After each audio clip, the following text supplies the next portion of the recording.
Bismillahirrahmanirrahim. Assalamualaikum warahmatullahi wabarakatuh. Waalaikumsalam warahmatullahi wabarakatuh. Alhamdulillahirrahmanirrahim. Sebelum kita memulai perkuliahan, silahkan kita mengawali dulu dengan doa bersama ya. Silahkan dipimpin doanya, mangga.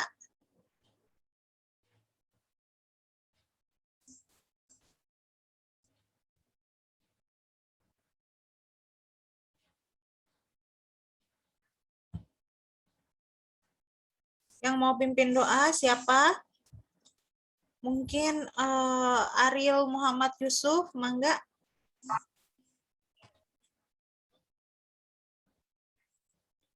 Ada, Bu. Ya, silahkan dipimpin doanya, Ariel. Baik, teman-teman. Sebelum kita memulai mata kuliah pengantar ilmu farmasi, alangkah baiknya kita berdoa agar pelajaran hari ini diberi manfaat dan kita semua mendapat ilmu yang baik. Berdoa, dipersilakan.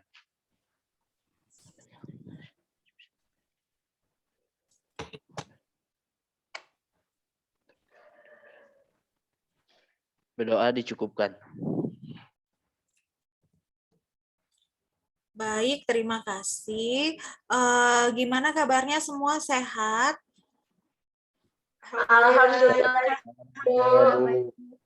Oke, untuk hari ini hybridnya kita skip dulu ya. Hari ini kita akan diskusi ya. Memang tugasnya itu saya sengaja agak mendadak ya supaya kalian bisa menyelesaikan juga dengan cepat gitu ya. Bagi yang bisa meng-on-kan kamera dipersilahkan ya. Oke. K kecil, H besar. Untuk hari ini yang presentasinya kita mulai dulu dari kelompok 1, mangga. Yang mau share screen siapa? Ini saya udah multiple ya. Mangga, siapa yang mau share screen? Waktu presentasinya itu berapa menit kemarin saya bilangnya 15 ya?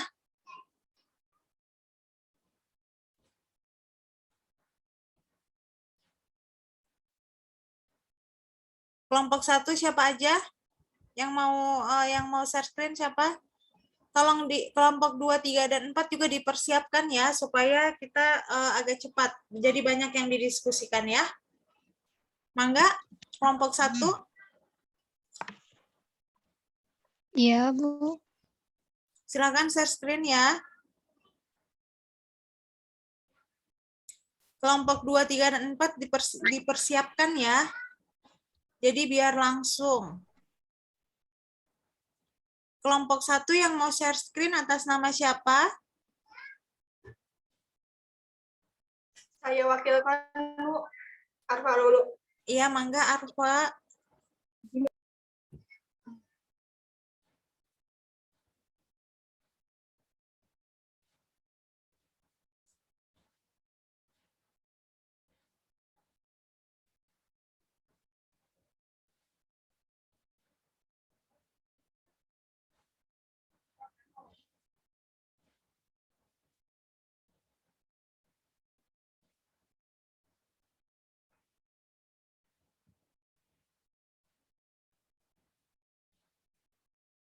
Arfa bisa share screen?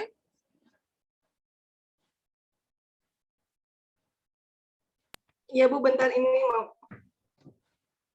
Oke, saya sambil absen dulu ya. Fadila Asyakira, tolong semuanya mempersiapkan untuk open mic.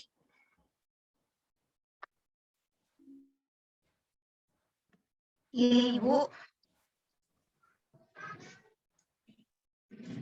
Ya, sudah nampak ya.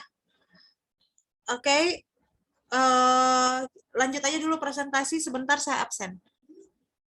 Silahkan, waktunya kurang lebih maksimal 15 menit ya, silahkan.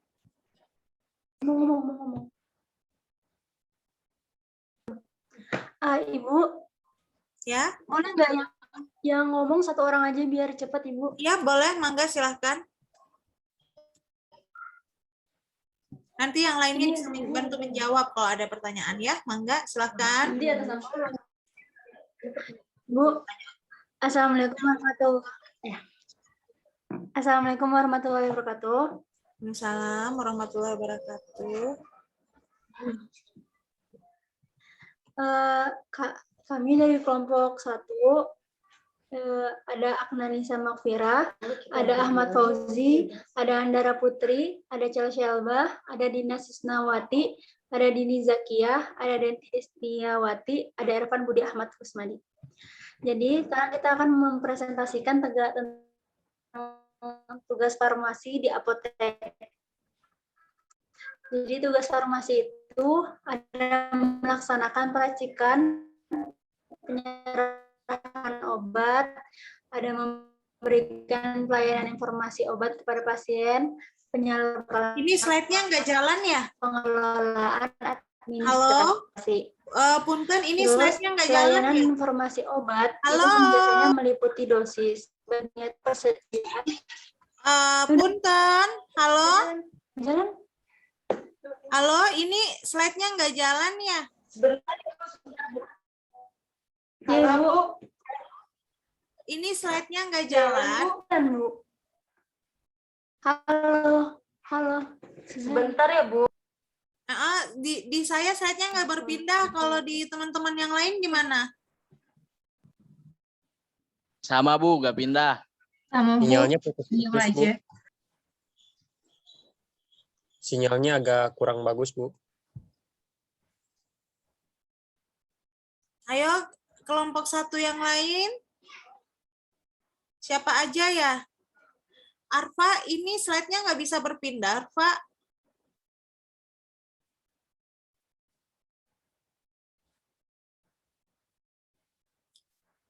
Tadi kelompok 1 yang presentasi siapa ya?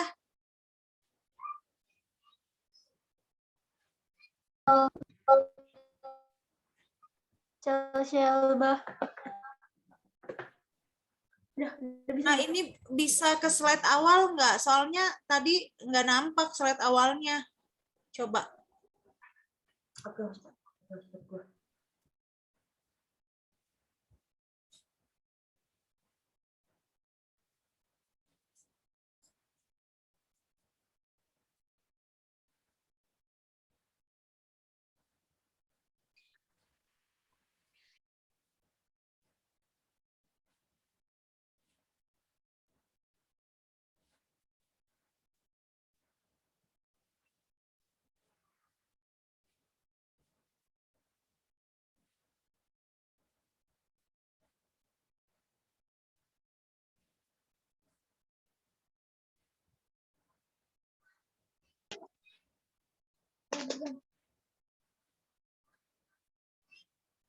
Ibu maaf, yang share screen jadinya Dini ya, Bu.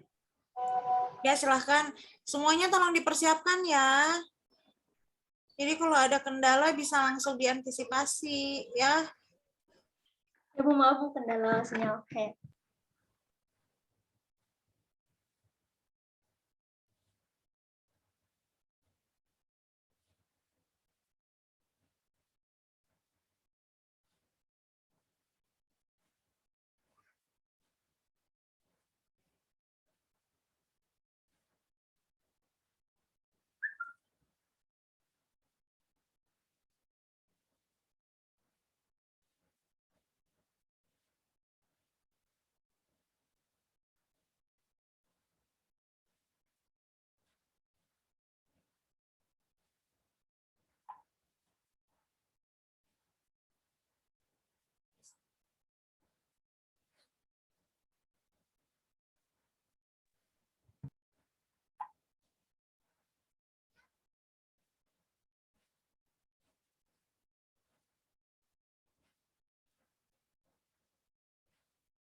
Ya udah, mulai lagi ya, Bu.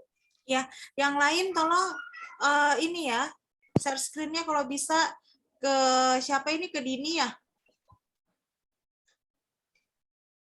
Biar yang bagus signalnya ya, Mangga. Ya udah. Lanjut aja.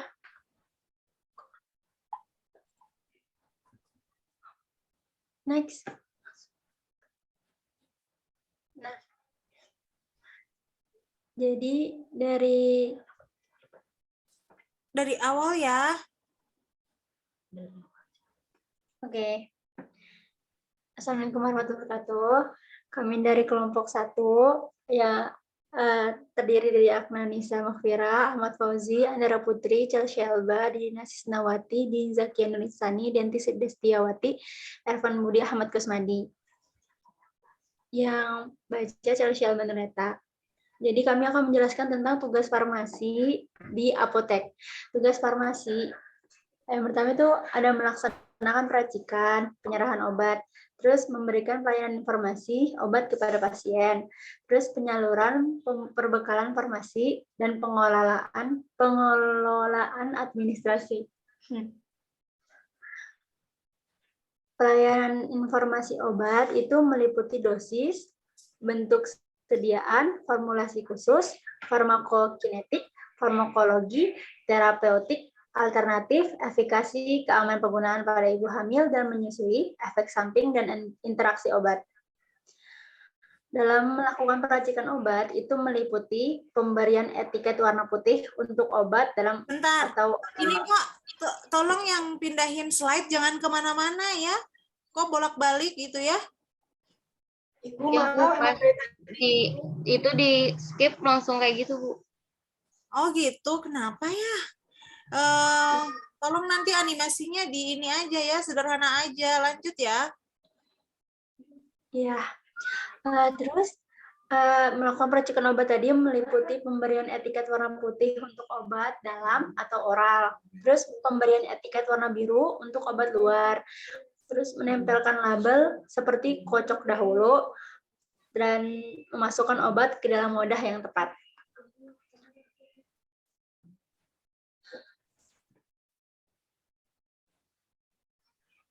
Kenapa ya kayak gitu? Lanjut aja deh.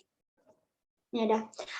Ini perbekalan farmasi yang disalurkan di apotek itu meliputi obat, bahan obat, obat tradisional, alat kesehatan, serta kosmetika. Dan pengelolaan administrasi di apotek itu pembukuan dan pelaporannya meliputi buku defekta, buku pembelian atau penerimaan barang, buku register, buku register narkotika, buku catatan psikotropika, kartu stok, buku penjualan dengan resep, buku catatan OWA, buku inkaso harian, dan serta tanggung jawab seorang farmasi di apotek itu melakukan konseling kepada pasien, menentukan arah terhadap seluruh kegiatan di apotek, menentukan sistem terhadap seluruh kegiatan di apotek, mengawasi pelaksanaan seluruh kegiatan apotek, serta bertanggung jawab terhadap kinerja yang dicapai di apotek. Dan untuk Kode Etik Apoteker Indonesia, Bab 1 Kewajiban Umum.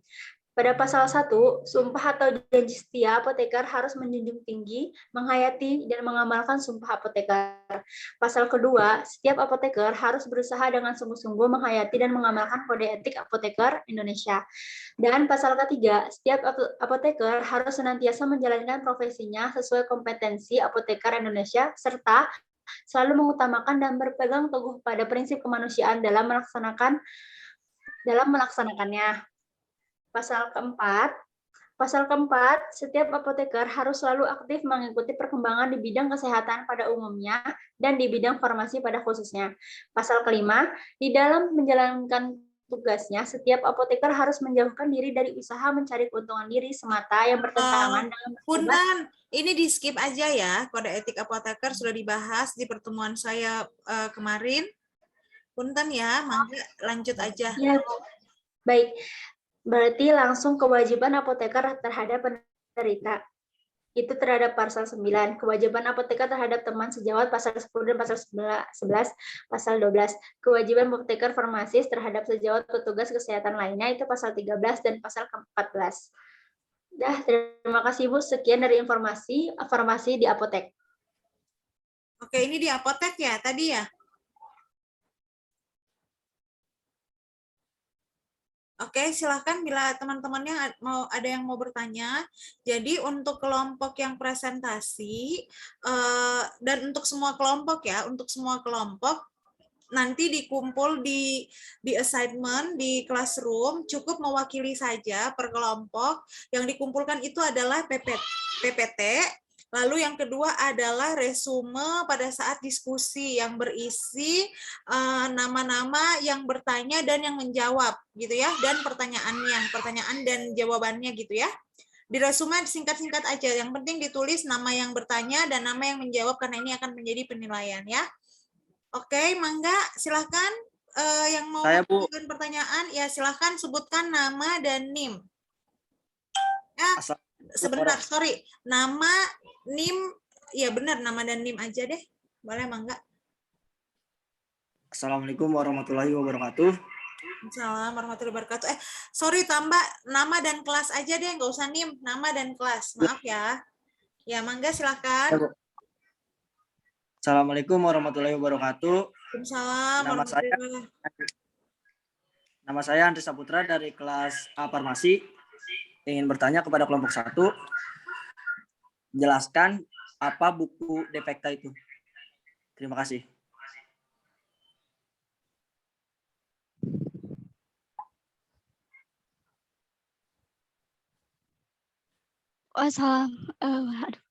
Boleh dijawab nggak, Bu?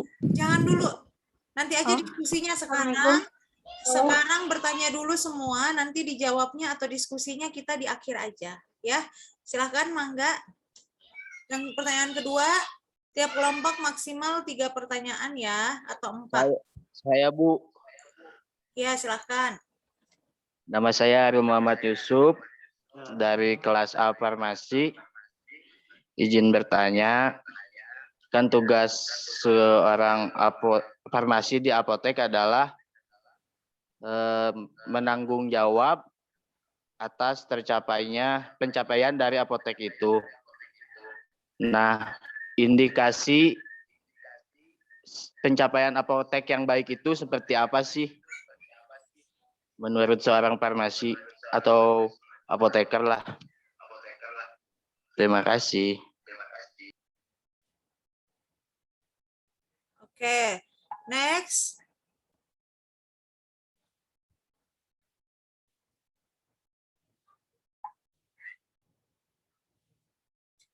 Ada lagi yang mau bertanya? Bu, kalau nambahin boleh nggak, Bu? Ya, silahkan tambah aja pertanyaannya ya. Berarti nanti nilainya yang bertambah cuman yang bertanya aja ya, sama yang menjawab. Yang lain dapat nilai standar. Boleh kan, Bu? Mangga. Ini kelompok 1. Pertanyaan kedua Anda ya.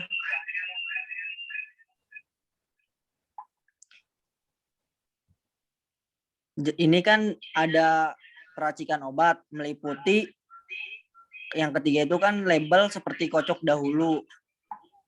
Terus ada P nomor itu tolong jelasin P nomor 1 sampai 6. Tolong disebutin. Sama ini.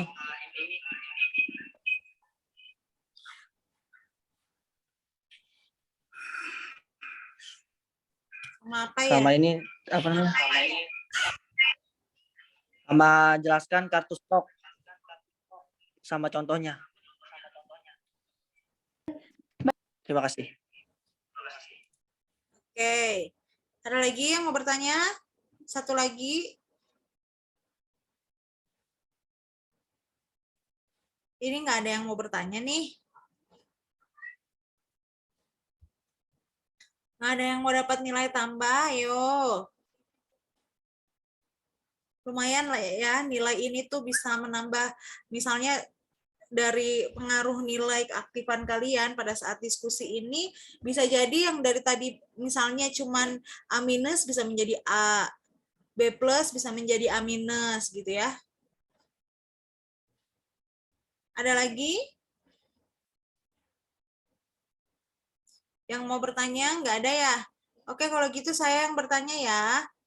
Untuk ini peran dan tanggung jawab apoteker atau tenaga farmasis di apotek.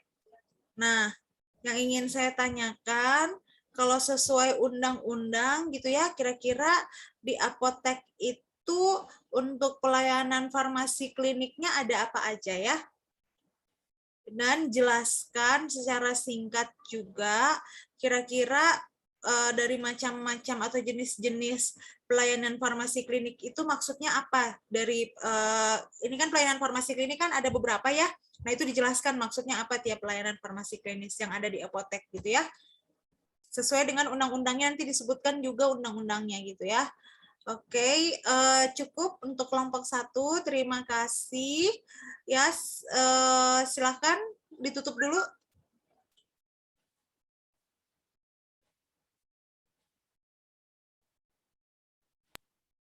Sekian dari presentasi kelompok 1. Wassalamualaikum warahmatullahi wabarakatuh. Waalaikumsalam warahmatullahi wabarakatuh. Mangga kelompok 2.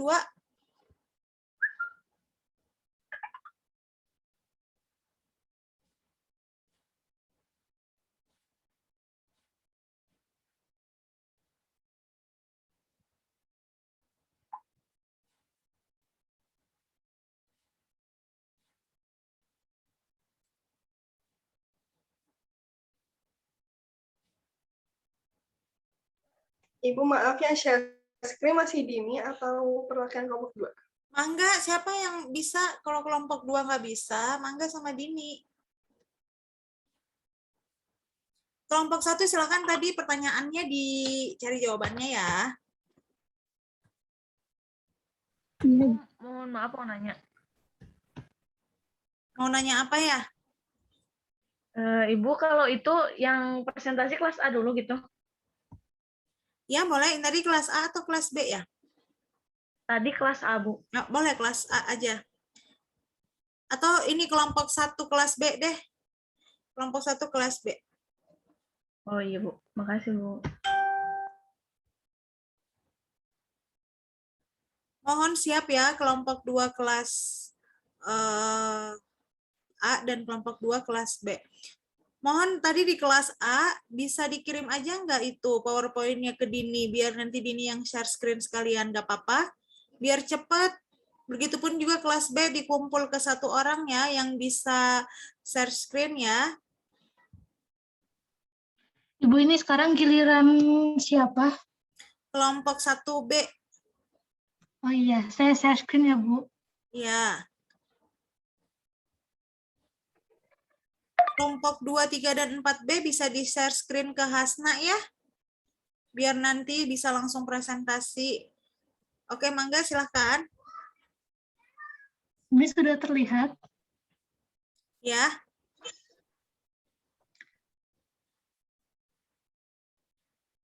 Oke, Assalamualaikum warahmatullahi wabarakatuh. Kami dari kelompok 1, kelas B, akan menjelaskan tentang tugas tanggung jawab dan etika profesi farmasi di apotik dengan anggota Hani Helena, Hanindita Amanda, Hapsyah Khairunisa, Hasna Salma Arlandi, Helma Najwa, Ilham Nugraha, Catherine Habibah, dan Kiki Wahyudi. Tugas seorang farmasis di apotek itu tentunya sudah pasti melayani pasien, melakukan stoppage name, mendistribusikan obat, menjelaskan efek samping obat kepada pasien, menjelaskan makanan atau obat yang harus dihindari bagi orang sakit atau ibu hamil, menghitung dosis obat per individu, meracik obat, mengawasi obat, melakukan konsultasi dengan pasien, mengkaji resep secara administrasi, memusnahkan obat yang kadaluarsa, rusak, dan mengandung zat berbahaya, dan memusnahkan resep yang sudah lebih dari 5 tahun. Tanggung jawab farmasis di apotek itu dalam pelayanan obat yang diresepkan dokter adalah harus mengutamakan kebutuhan dan keselamatan pasien. Tanggung jawab menyeluruh apoteker dalam pelayanan obat adalah kepedulian farmasi untuk meningkatkan mutu kehidupan pasien.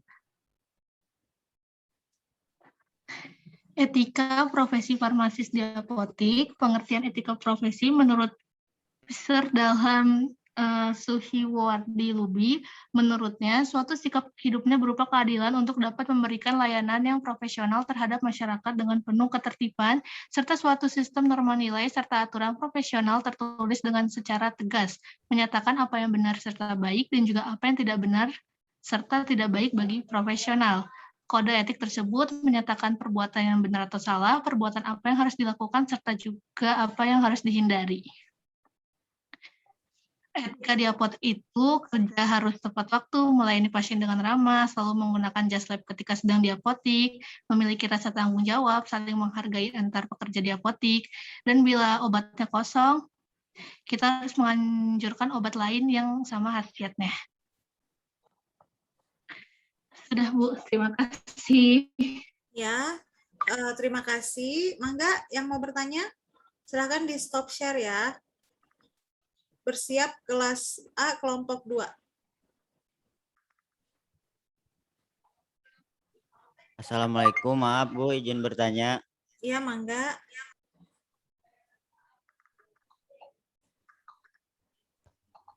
Assalamualaikum, saya Ahmad Fauzi dari kelas A Farmasi. Saya mau bertanya bagaimana cara pemusnahan obat kadaluarsa. Terima kasih. Iya, kelas apa? Kelas Fauzi ini? Udah disebutkan tadi kelasnya ya? Kelas A, Bu. Ya. Baik. Pertanyaan selanjutnya. Ibu izin bertanya. Oke. Ya, Arfa sama Ingit ya? Iya, Aza Bu ini. Oh, Azza. Ingat, Bu. Azza sama Ingit ya? Oke, Mangga, siapa duluan? Siapa duluan nih, Kamu dulu. Oke. Ya udah. Ibu izin bertanya, nama saya Azania Alsya Putri dari kelas A.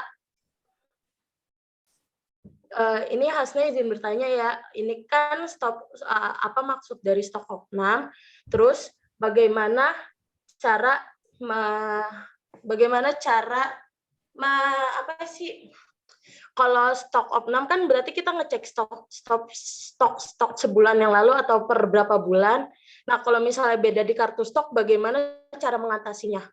Antara jumlah di kartu stok dengan di komputer, kalau beda, bagaimana cara mengatasinya? Terima kasih. Oke. Ingit, Mangga? Bu, maaf Bu. Ya, kenapa? Boleh diulang pertanyaannya Azania? Nanti saya ulang ya. Pertanyaannya Azza itu adalah apa yang dimaksud dengan stop of name? Itu yang pertama. Yang kedua, bagaimana solusinya ketika dilakukan stop of name terdapat perbedaan antara jumlah yang terdapat di kartu stok dan di komputer. Begitu kan, Azza? Iya, Bu, benar seperti itu. Terima kasih, Ya. Bu. Oke, sama-sama. Ingit, Mangga?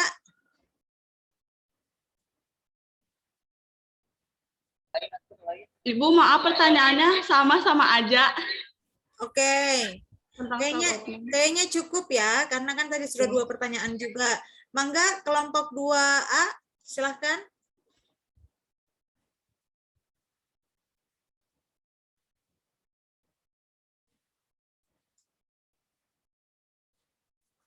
Yang share screen siapa? Dini, Bu, yang share screen.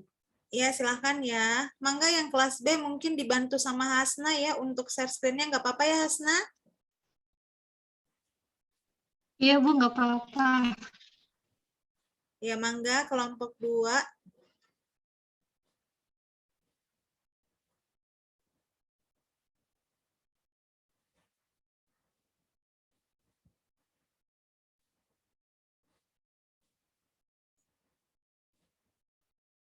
Dini ini udah Ini kan udah ya?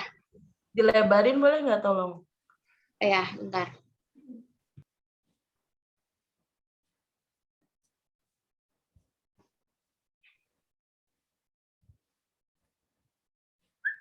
Baik, terima kasih Dini.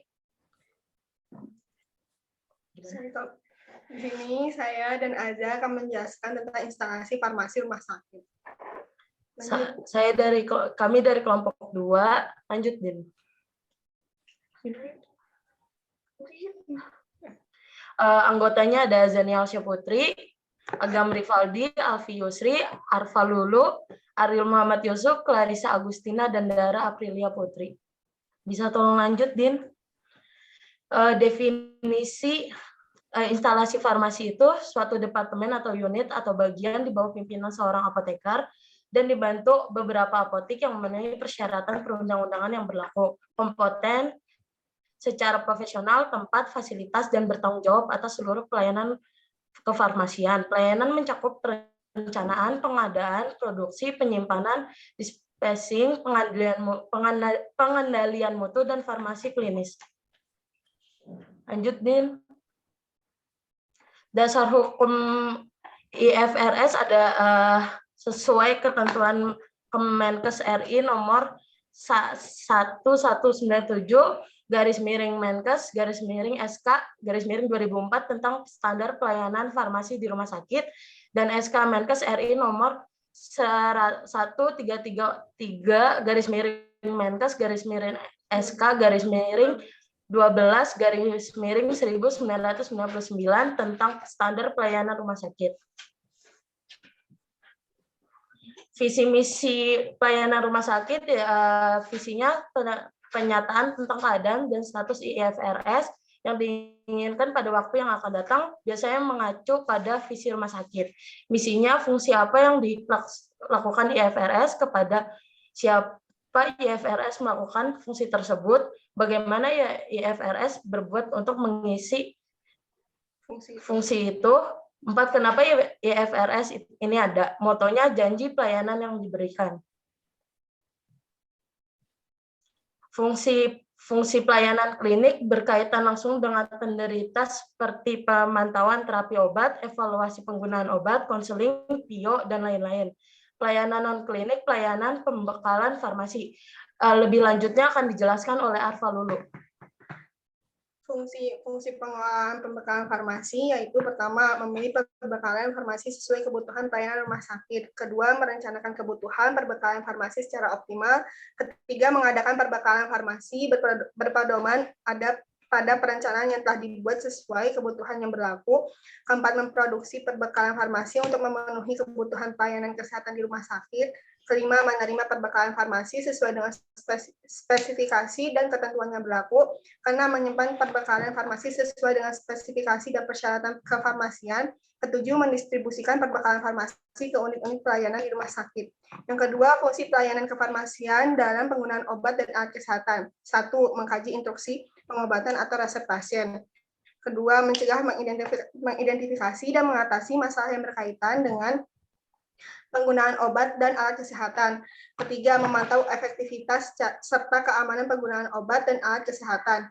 Keempat, memberikan informasi kepada petugas kesehatan, pasien, serta keluarga. Kelima, memberi konseling kepada pasien dan keluarga. Keenam, melakukan formulasi sediaan steril, injeksi. Ketujuh, menyiapkan nutrisi parenteral. Kedelapan, menentukan penanganan obat kanker. Kesembilan, menentukan kadar obat dalam darah. Kesepuluh, mencatat dan melapor setiap kegiatan. Lanjut, tugas dan tanggung jawab. Yang pertama, melaksanakan pelayanan farmasi dengan optimal, pelayanan farmasi profesional berdasarkan prosedur kefarmasian dan etik profesi, pengelolaan pembekalan farmasi mulai dari perencanaan, pengadaan, penyimpanan, penyiapan, peracikan, dan pelayanan langsung dan pengendalian. Melakukan pengawasan berdasarkan aturan yang berlaku, menyelenggarakan pendidikan dan pelatihan, memfasilitasi dan mendorong tersusunnya standar pengobatan dan formularium RS, melaksanakan KIE, menyiapkan obat terapi yang optimal, pelayanan bermutu dan biaya minimal, pengembangan pelayanan kefarmasian yang luas dan terkoordinasi dengan baik dan tepat. Lanjut, Din. Pekerjaan apoteker di rumah sakit yaitu apoteker bertanggung jawab terhadap perencanaan pengadaan, penyimpanan, pendistribusian, penyaluran obat, pengelolaan sediaan farmasi, bahan medis habis pakai, penyaluran obat. Lalu pembekalan sediaan farmasi, alat kesehatan, bahan medis habis pakai dengan memastikan manfaat kualitas obat yang diberikan kepada pasien, menjamin tersebut tanggal kadaluarsa dan memastikan sudah BPOM. Melakukan pelayanan informasi obat dan konseling. Peran apoteker dalam rumah sakit, pertama panitia farmasi dan terapi. Yang ini nggak usah punten, yang ini nggak usah dijelaskan, disebutkan aja ya, biar cepat ya. panitia farmasi, lalu panitia lain-lain. Contohnya ada panitia mutu pelayanan kesehatan rumah sakit, tim perawatan paliatif dan bebas nyeri, tim penanggulangan AIDS. Dan yang terakhir ada panitia pengendalian infeksi rumah sakit. Lanjut. Administrasi dan pengelolaan. Lanjut atau dibaca, Bu? Disingkat aja ya. Disingkat aja ya. Ini terlalu banyak deh. Baik, Bu. Administrasi dan pengelolaan, ada bagian organisasi. Bagian organisasi bisa direvisi tiap 3 tahun. Kepala IFRS, ada rapat pertemuan berkendala, ada komite atau panitia bagian farmasi dan terapi DRS, ada komunikasi berkala dengan dokter, dokumentasi staf baik, dokumentasi rapi dan rinci dari pelayanan farmasi. Kepala IFRS terlibat langsung dalam perumusan keputusan yang berkait dengan pelayanan farmasi, terlibat dalam panitia atau komite farmasi dan terapi.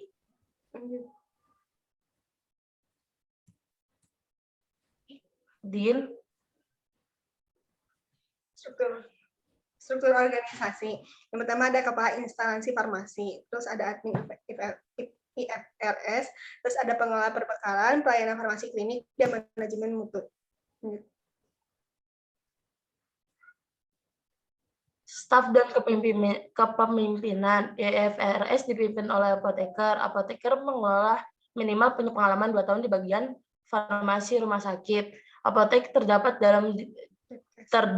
dalam di Depkes. Pelaksanaan pelayanan dibantu oleh tenaga ahli media dan tenaga tengah farmasi atau AA. Kepala farmasi rumah sakit bertanggung jawab pada aspek hukum dan peraturan farmasi. Ada apoteker di tempat pelayanan dan ada pendelegasian bila berhalangan, ada uraian tugas, jumlah, dan kualifikasi staf. Apoteker mampu melatih dan mendidik, ada penilaian terhadap staf berdasarkan tugas, kompetensi apoteker sebagai pimpinan, kompetensi apoteker sebagai fungsional. Lanjut, Din. Terima kasih. Itu yang dapat kami sampaikan. Mohon maaf jika banyak salah. Assalamualaikum warahmatullahi wabarakatuh. Ada yang ingin bertanya? Maaf, saya izin bertanya. Izin bertanya. Ibu, maaf, saya ingin bertanya. Oh, izin bertanya, Bu. Sebentar, silakan kelompoknya ya. Sebentar, yang sudah bertanya ini dulu, jangan dulu ya, didahulukan yang belum. Silahkan bagi yang Bu, maaf, saya ingin bertanya. Ya, ingin. Aku menanya. Mangga. Pertanyaannya, apa yang dimaksud dengan penyaluran obat dan bagaimana cara pengerjaannya? Jelaskan secara detail. Oke. Ibu, maaf, Aan menanya. Oke, Aan, mangga. By the way, lain kali kalau kerja tugas kelompok itu dikumpulkan perwakilan aja ya. Ini banyak banget yang ngumpulin. Assalamualaikum warahmatullahi wabarakatuh. Waalaikumsalam warahmatullahi wabarakatuh. Nama saya Anadila Sari, dari kelas A Farmasi, ingin bertanya bagaimana cara penyimpanan instalasi farmasi di rumah sakit dan bagaimana cara penerimaan instalasi. Ini aja deh Bu, bagaimana cara penyimpanan di instalasi farmasi di rumah sakit? Oke, cukup ya pertanyaannya, dua pertanyaan aja ya. Silahkan ya, kelompok 2B.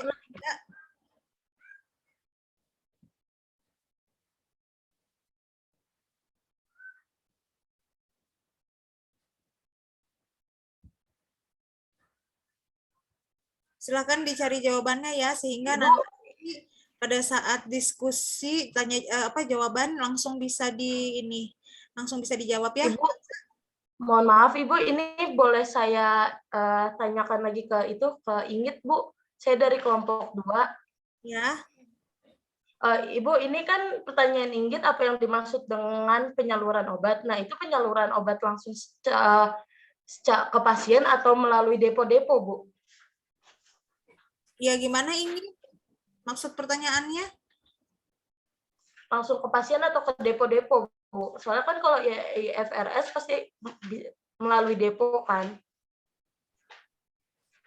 Gimana ini? Depo. Baik, Ibu, nanti saya akan jelaskan ya, Bu. Oke, terima kasih. Lanjut.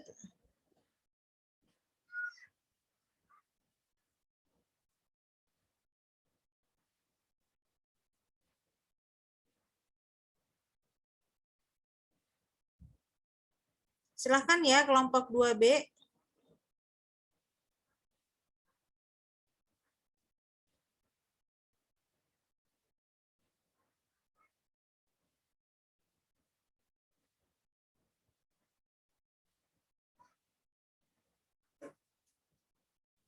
Bismillahirrahmanirrahim. Assalamualaikum. Enggak, silahkan.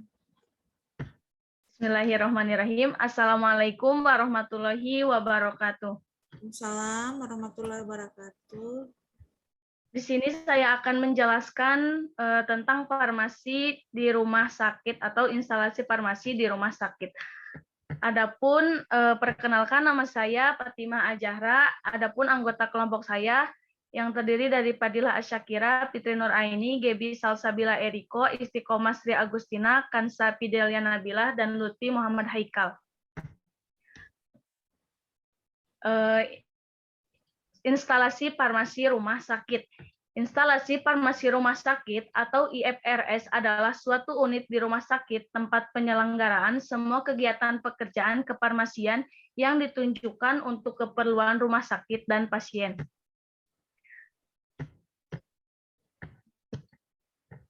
Pengelolaan perbekalan farmasi di rumah sakit.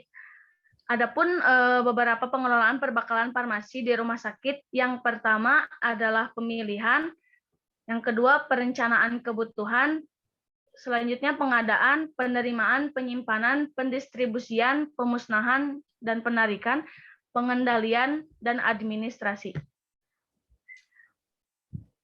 IFRS adalah fasilitas pelayanan penunjang medis di bawah pimpinan seorang apoteker yang memenuhi persyaratan peraturan perundang-undangan yang berlaku dan kompeten secara profesional. Adapun tugas apoteker yang akan dijelaskan oleh Isti. Tugas apoteker diantaranya yang pertama memastikan kualitas obat yang diberikan pada pasien, termasuk menjamin obat tersebut belum kadaluarsa dan sudah mendapatkan izin edar dari Badan Pengawas Obat dan Makanan atau biasa disebut BPOM. Yang kedua, memastikan dosis obat yang diberikan sudah sesuai ambang batas yang diperbolehkan. Yang ketiga, memastikan pasien mendapatkan obat yang sesuai dengan keluhan. Keempat, memberikan penjelasan kepada pasien tentang obat, termasuk dosis, cara mengonsumsinya, dan efek samping yang mungkin akan timbul. Yang kelima, menjawab pertanyaan pasien tentang obat yang diresepkan. Selanjutnya,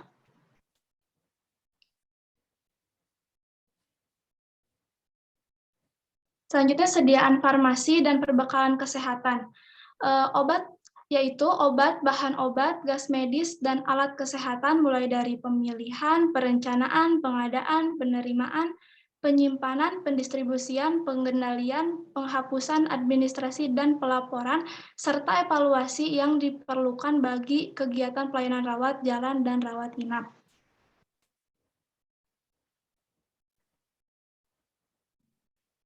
Selanjutnya akan dijelaskan oleh Fadilah.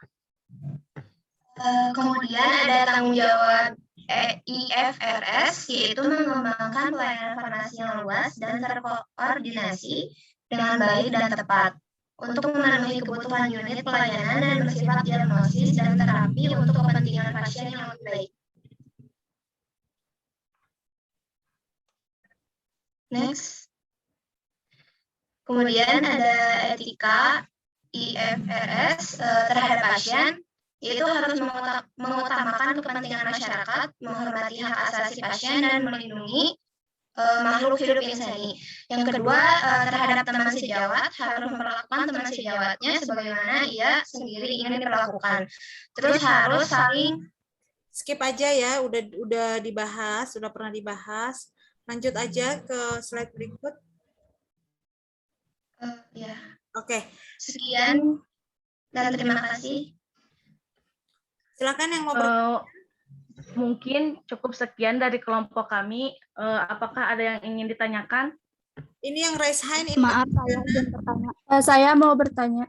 Raise hand aja ya, nanti saya persilahkan. Indah Luciana yang pertama, mangga. Cara pemusnahan obat di rumah sakit kayak gimana? Oke. Kemudian Andre Saputra udah bertanya, selanjutnya Kiki Nur Azahra. Bagaimana cara mengatasi obat yang telah diminta dokter tetapi tidak tersedia di bagian farmasi? Oke. Udah ya, cukup ya 2 pertanyaan. Silahkan kelompok 3A. Ibu tutup dulu. Ya, mangga. Mungkin cukup sekian dari kelompok kami. Mohon maaf apabila ada banyak kesalahan karena kami masih dalam pembelajaran. Wassalamualaikum warahmatullahi wabarakatuh. Assalamualaikum warahmatullahi wabarakatuh. Mangga kelompok 3A.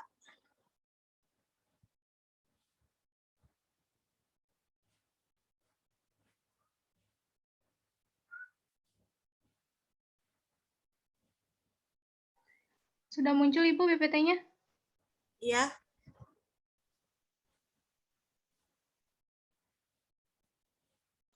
Andre, ayo Andre. Assalamualaikum warahmatullahi wabarakatuh. Assalamualaikum warahmatullahi. Kami dari kelompok 3 kelas farmasi A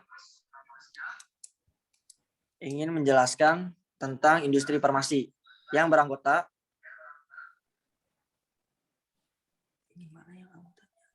ini saya sendiri Andre Saputra, Avanin, Aan Adeliasti, Anissa Horenisa, Anita Intan, Casrena Nur Sobri, sama Dila Lestari.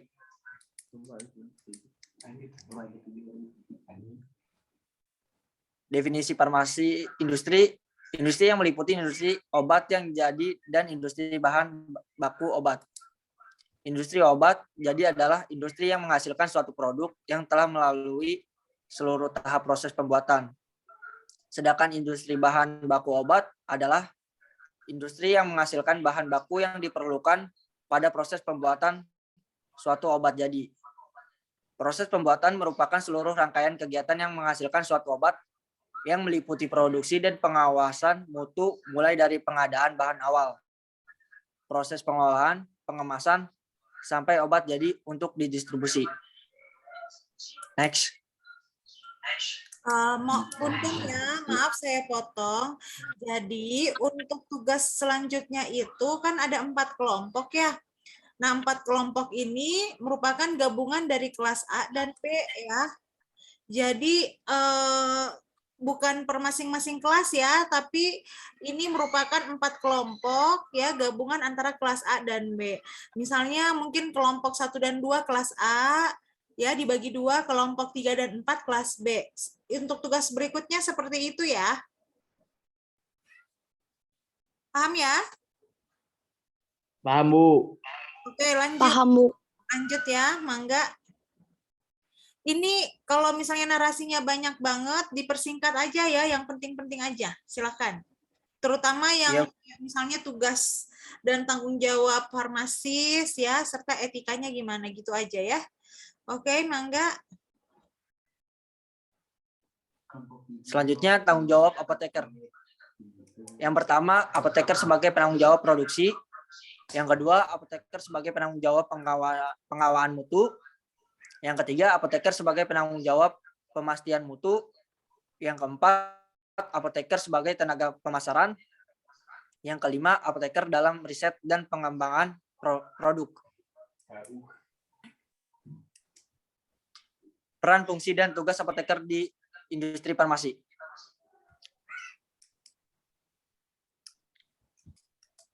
Yang akan dijelaskan oleh Avani. Peran apoteker dalam industri farmasi adalah caregiver, yaitu pemberi pelayanan, decision maker, apoteker yang sebagai pengambil keputusan yang tepat dan mengefektifkan sumber daya yang ada di industri. Yang ketiga, komunikator. Apoteker harus memiliki kemampuan untuk berkomunikasi dengan baik secara lisan maupun tulisan. Yang keempat, ada leader. Apoteker sebagai pemimpin yang berani mengambil keputusan dalam mengatasi berbagai permasalahan di industri dan memberikan bimbingan ke bawahannya dalam mencapai sasaran industri.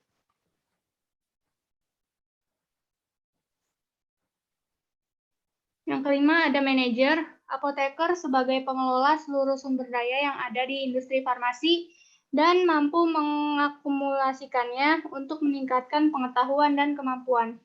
Yang keenam ada teacher, bertanggung jawab untuk memberikan pendidikan dan pelatihan mengenai hal-hal yang berkaitan dengan dunia industri kepada sejawat apoteker atau lainnya. Yang ketujuh ada long life learner.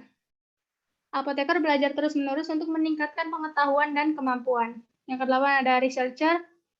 Apoteker sebagai peneliti yang harus selalu melakukan riset dan mengetahui perkembangan obat baru yang lebih baik dan bermanfaat untuk kesehatan masyarakat banyak.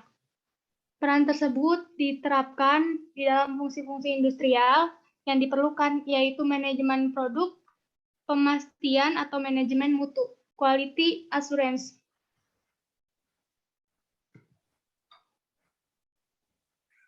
Cukup sekian, terima kasih. Jika ada pertanyaan, silakan.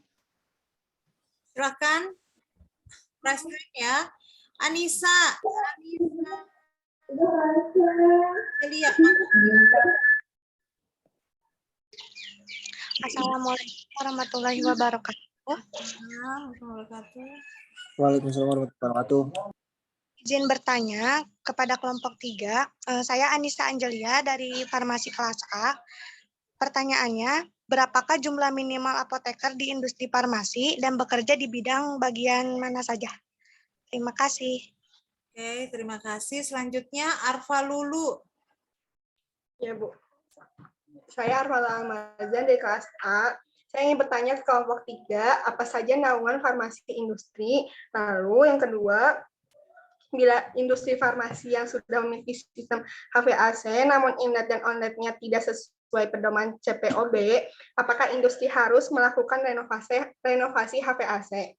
Yang ketiga, apa yang dimaksud dengan pengawasan mutu dan pemastian mutu? Terima kasih. Oke. Selanjutnya kelompok 3B.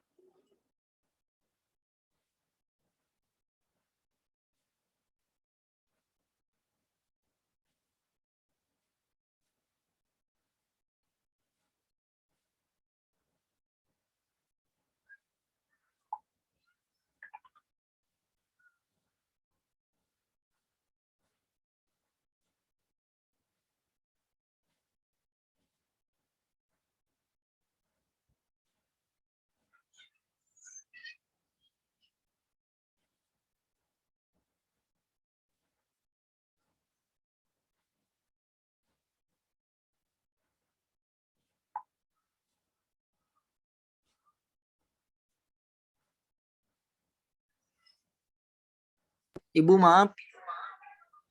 Ya, kenapa? Ya, saya dari kelompok 3 tadi Bu, kelas A farmasi. Tolong ini yang tadi nanya, tolong diulang lagi pertanyaannya. Soalnya yang nyatetnya putus-putus. Oke, yang Anissa Angelia, mangga diulang. Di chat aja ya, di chat aja. Anissa sama Iya. silakan di chat aja ya. Sekarang kelompok 3B, mangga.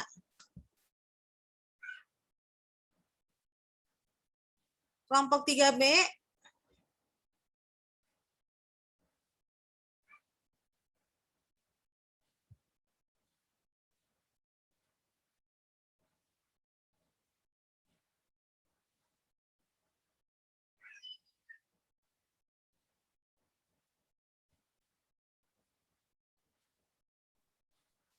Bismillahirrahmanirrahim. Assalamualaikum warahmatullahi wabarakatuh. Di sini saya perwakilan dari kelas Farmasi B, kelompok 3. Perkenalkan, nama saya Gen Virgina. Di sini saya akan mempresentasikan tentang farmasi industri. Anggotanya diantaranya ada Faris Gibran, Ahfa, Ingin Virgina, saya sendiri, Inayah Nur Rahmatillah, Ines Dwi Amalia, Intan Fadilah, Iklima Khairunisa, Kiki Nur Azahra. Apa sih itu farmasi industri? Farmasi industri adalah teknologi obat-obatan yang diaplikasikan dalam bidang industri. Jadi simpelnya adalah obat-obatan dalam industri. Mulai dari ilmu membuat obat dalam skala besar, regulasi mengenai obat atau CPOB, dan flow proses bisnis obat. Atau juga teknologi obat-obatan yang diaplikasikan dalam bidang industri dan industri bahan baku obat. Selanjutnya, jenis farmasi industri.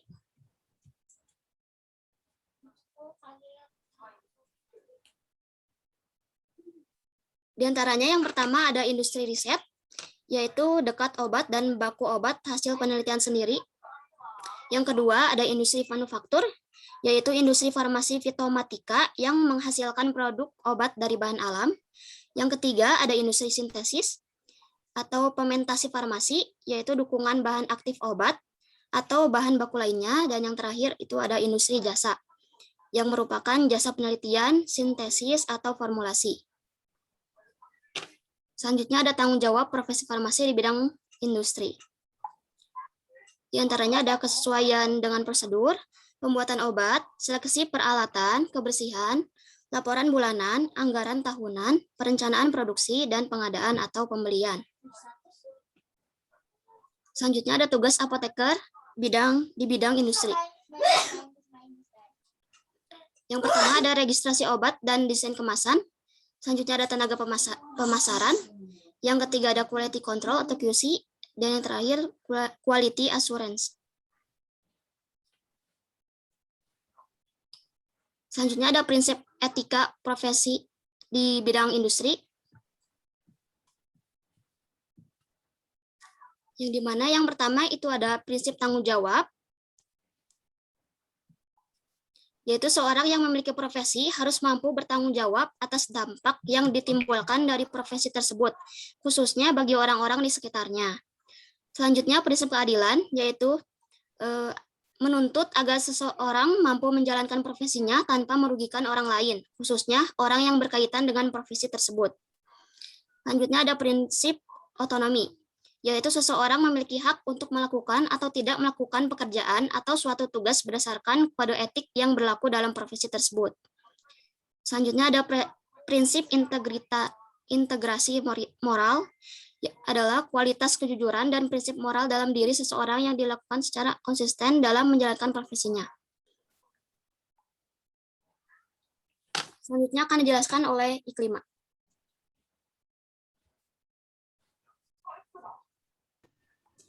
Selanjutnya adalah pelanggaran etika di industri farmasi. Yang pertama adalah penggunaan bahan baku, yaitu bermutu rendah tetapi masih memenuhi spesifikasi. Lalu yang kedua adalah kolusi antara marketing farmasi dengan dokter atau RS, harga obat menjadi mahal atau tidak rasional. Lalu yang ketiga adalah persaingan tidak sehat antar industri farmasi. Dan yang keempat adalah penetapan harga obat tinggi, padahal obat tersebut dibutuhkan oleh masyarakat luas. Sekian presentasi dari kelompok kami. Jika ada pertanyaan, silahkan. Silakan. Helena Alfitri, Arfa Lulu tadi udah, sama Dara Aprilia ya. Ya Ibu. Saya Helena Alfitri Regianto dari Farmasi B. Izin bertanya Bu. Untuk kelompok 3B, bagaimana cara penanganan jika terjadi pelanggaran etika di industri farmasi? Terima kasih. Mangga, yang lain? Ibu Dara mau nanya. Iya. Ibu yang lupa dulu itu Chelsea, Bu. Gimana? Chelsea mau bertanya. Arfa Lulu nanti dulu ya, Dara dulu ya. Perkenalkan, nama saya Dara Aprilia Putri dari Farmasi Kelas A. Pertanyaannya, apa kepanjangan dari CPOB dan bagaimana fungsi CPOB dalam industri farmasi? Yang kedua, siapakah yang memiliki tugas dan tanggung jawab tertinggi dalam memastikan sistem mutu yang efektif tersedia di industri farmasi? Terima kasih, Bu. Baik, terima kasih.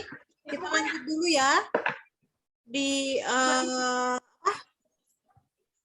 selanjutnya ya, kelompok 4A. Chelsea nanti ya, di kelompok 4 pertanyaannya.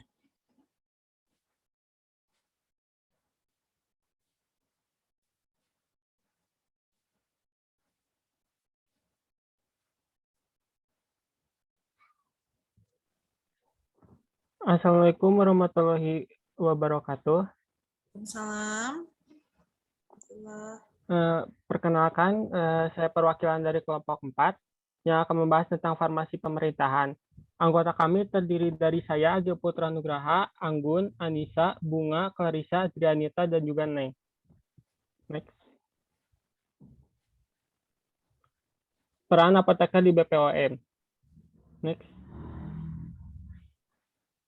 Dalam bidang pemerintahan, apoteker dapat berperan pada berbagai lembaga pemerintahan, seperti BPOM, Kemenkes, LIPI, dan lain-lainnya. Orang yang bekerja di bidang pemerintahan disebut dengan aparatur sipil negara atau ASN. Di BPOM, apoteker memiliki banyak fungsi dan peran, diantaranya ada fungsi standarisasi, fungsi penilaian, fungsi pemeriksaan, fungsi penyelidikan, fungsi pengujian, fungsi KIE atau komunikasi informasi edukasi, dan juga fungsi manajerial. Next. Lalu ada tugas BPOM. Next. Tugas BPOM adalah menyelenggarakan tugas pemerintahan di bidang pengawasan obat dan makanan sesuai dengan ketentuan peraturan perundang-undangan. Penguatan fungsi BPOM, penyusunan kebijakan regulasi dan pedoman pengawasan obat dan makanan. 2. Pelaksanaan kebijakan nasional di bidang pengawasan obat dan makanan. 3. Pelaksanaan pengawasan sebelum beredar dan setelah beredar. 4. Pelaksanaan penindakan terhadap pelanggaran ketentuan di bidang pengawasan obat dan makanan. Next. Lalu ada peluang dan tantangan. Next.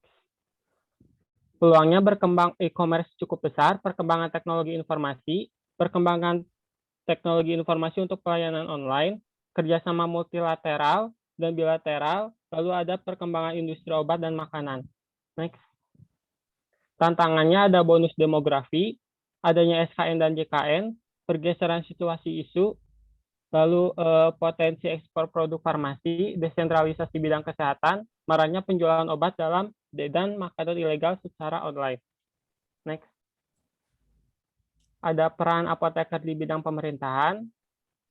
Next. Cakupan pekerjaan seorang apoteker di lingkup pemerintahan dijelaskan dalam Peraturan Pemerintahan Nomor 51 Tahun 2009 tentang pekerjaan kefarmasian, yaitu pengadaan sediaan farmasi, produk sediaan farmasi, misalnya industri. 3. Industri atau penyaluran sediaan farmasi dapat dilakukan oleh pihak swasta maupun pemerintahan. 4. Pelayanan, fasilitas pelayanan kefarmasian. Seksi kefarmasian dan alat kesehatan bertugas untuk melaksanakan fasilitasi bidang sumber daya kesehatan yang meliputi perencanaan dan penilaian ketersediaan, manajemen farmasi dan klinis, penggunaan obat rasional, ketersediaan obat, makanan, dan minuman, pembinaan obat tradisional, dan narkotika. Next. Selain itu, seksi kefarmasian dan alat kesehatan bertugas untuk melaksanakan fungsi penyusunan, perencanaan, pembinaan. Tugas dan fungsi UPTD Kesehatan Farmasi, 1. Penerimaan, penyimpanan harus dilakukan sesuai dengan CPOB, dan juga distribusi. Apakah ada pertanyaan?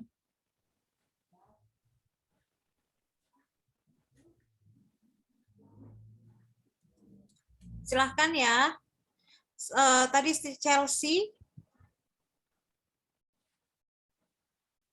Chelsea sama Dini. Dini belum kan? Belum bertanya ya? Belum, Bu. Ya, mangga Chelsea sama Dini, silahkan.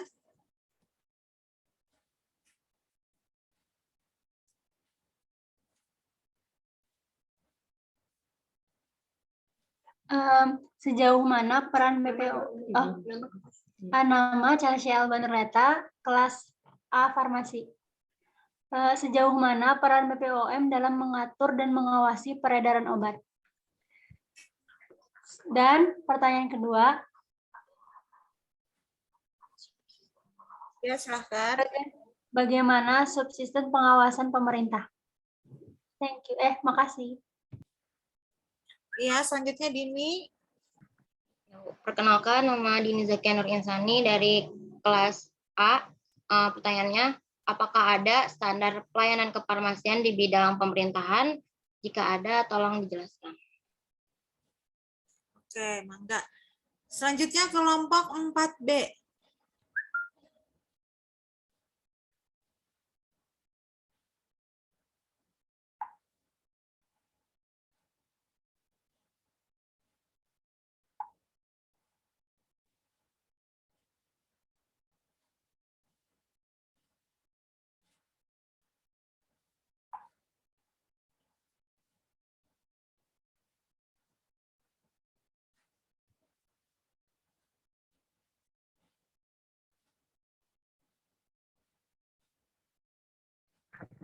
Bismillahirrahmanirrahim. Assalamualaikum warahmatullahi wabarakatuh. Di sini saya dari kelompok 4 akan mempresentasikan tentang peran farmasi di instansi pemerintah. Nama kelompok yang pertama saya, Reza Nurpasa. Kedua yaitu Helena Alfitri Regianto. Ketiga ada Helpi, ada Indah, Inggit Putri, Intan Anissa, dan Julita Hardianti.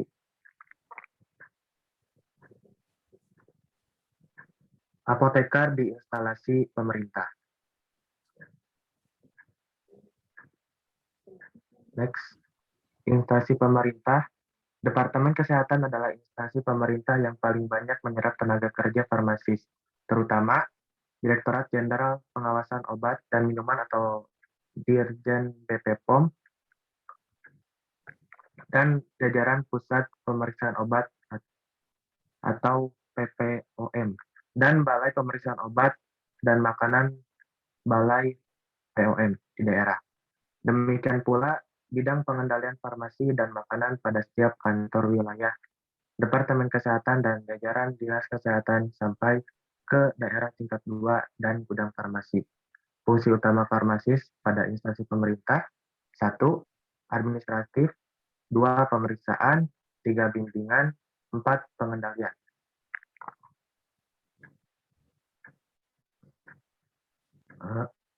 Next. Sejak tahun 2000 telah terjadi perubahan struktur Direktorat Jenderal POM. Tidak lagi bernaung di bawah Departemen Kesehatan, tetapi menjadi badan POM yang bertanggung jawab langsung kepada Presiden RI. Demikian pula struktur balai besar atau kecil POM di daerah tingkat 1 yang langsung berada di bawah badan POM. Tidak berada di dalam Dinas Kesehatan Provinsi. Departemen Hankam juga memerlukan farmasis yang terutama berfungsi pada bagian logistik dan penyaluran obat dan alat kesehatan. Departemen Pendidikan dan Kebudayaan merekrut farmasis untuk jabatan dosen di perguruan tinggi. Sesuai Tridharma perguruan tinggi, maka fungsi seorang farmasis ialah dalam bidang pendidikan dan pengajaran, penelitian dan pengabdian kepada masyarakat. Persyaratan untuk diterima menjadi dosen akan ditingkatkan menjadi lulusan pasca sarjana atau mempunyai sertifikat mengajar program. Next ya, langsung aja ke tugas farmasis di instalasi pemerintahan ya. Peran apoteker di instansi pemerintah: 1. Peran farmasis di BPOM. 2. Peran farmasis di puskesmas. 3. Peran farmasis di gudang kabupaten. Dan 4. Peran farmasis di Dinas Kesehatan.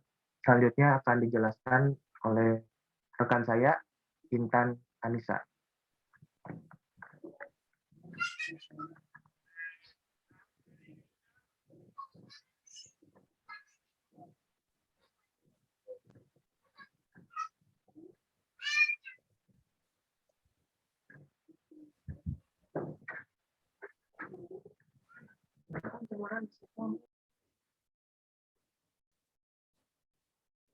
Halo.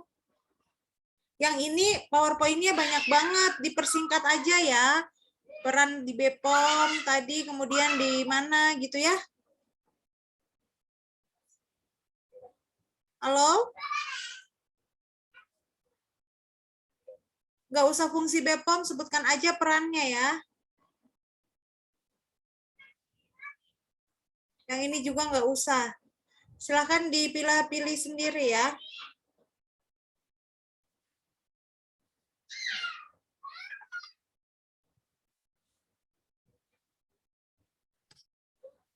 Selanjutnya ada pelayanan kefarmasian di Puskesmas. Menurut Permenkes nomor 30 tahun 2014, standar pelayanan kefarmasian di Puskesmas memiliki tujuan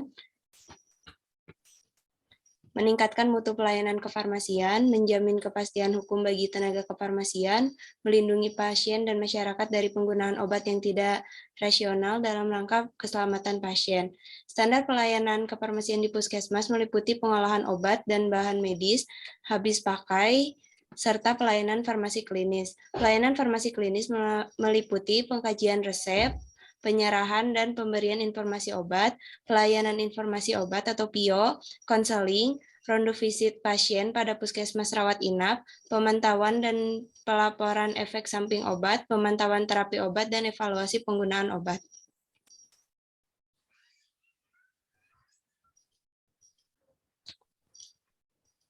Dasar hukumnya Undang-Undang Nomor 23 Tahun 1992 tentang Kesehatan, Sumber Daya Manusia untuk melakukan pekerjaan kefarmasian di puskesmas adalah apoteker. Kompetensi apoteker di puskesmas, yang pertama ada mampu menyediakan dan memberikan pelayanan kefarmasian yang bermutu, mampu mengambil keputusan secara profesional, mampu berkomunikasi yang baik dengan pasien maupun profesi kesehatan lainnya, selalu belajar sepanjang karir baik pada jalur formal maupun informal, sehingga ilmu dan keterampilan yang dimiliki selalu baru, sedangkan asisten apoteker hendaknya dapat membantu pekerjaan apoteker dalam pelaksanaan pelayanan kefarmasian tersebut.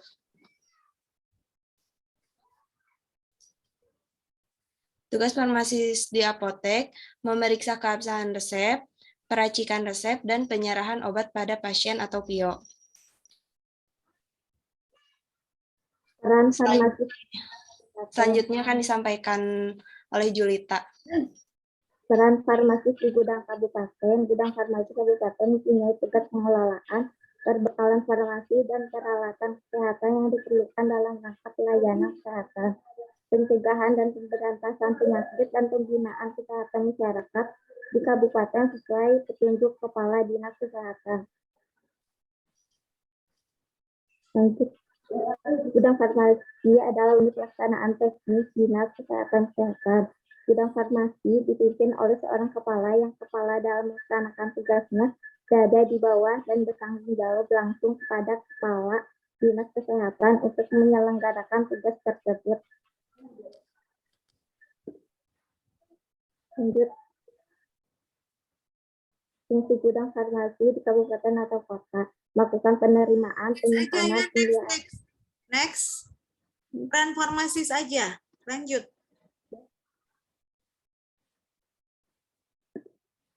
Tugas seorang farmasis di gudang farmasi kabupaten menyusun rencana kebutuhan obat dan kegiatan distribusi obat berdasarkan data puskesmas dari ketentuan perundang-undangan yang berlaku sebagai pedoman kerja.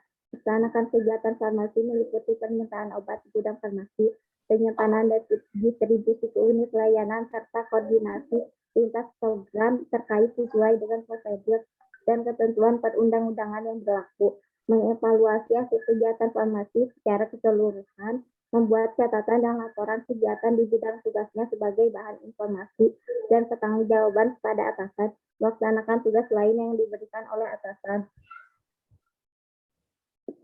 Lanjut. Peran farmasi di Dinas Kesehatan membuat pemetaan kebutuhan apoteker dan tenaga teknis kefarmasian yang disertai dengan analisa jabatan dan analisa beban kerja di puskesmas kepada kepala daerah melalui BKD kabupaten atau kota, mengusulkan ke Dinkes provinsi mengenai kebutuhan pembinaan tugas pelajaran untuk PTK dalam rangka melanjutkan pendidikan apoteker, mengusulkan kebutuhan apoteker dan TTK sebagai PNS atau pegawai pemerintahan dengan perjanjian kerja TTK mulai tahun 2015. Yang mau bertanya boleh dipertanyakan.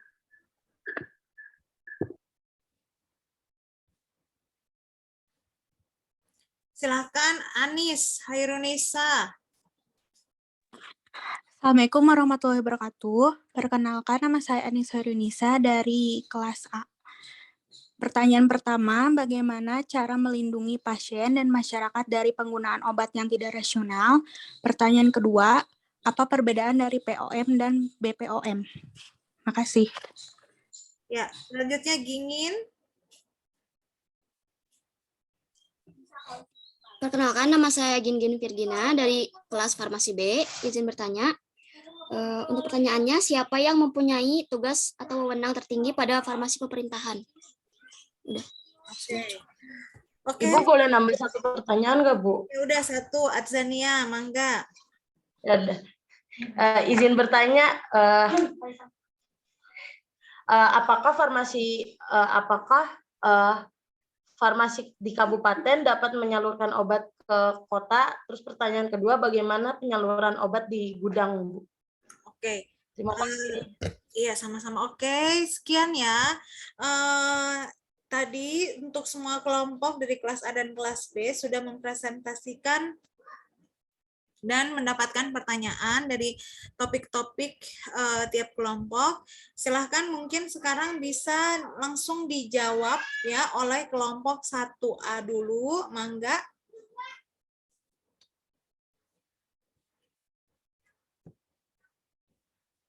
Kelompok 1A mana?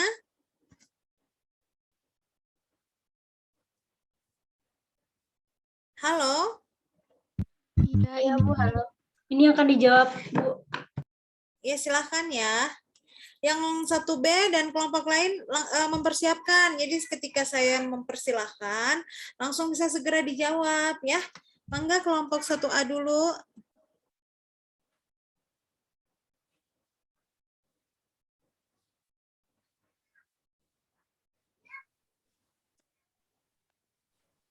Ya, Bu. Mau jawab yang pertanyaan pelayanan undang-undang ya, Bu? Nggak tahu, kalian yang tanya pertanyaan kan? Yang catat pertanyaan kan? Coba disebutkan dulu pertanyaannya dari siapa? Kan tadi saya bilang ya, tiap kelompok itu mencatat pertanyaan dan siapa yang bertanya, kemudian nanti jawaban. Ya, silakan. Ya, Bu. Jadi buku defekta yang akan dijawab oleh Ahmad Fauzi.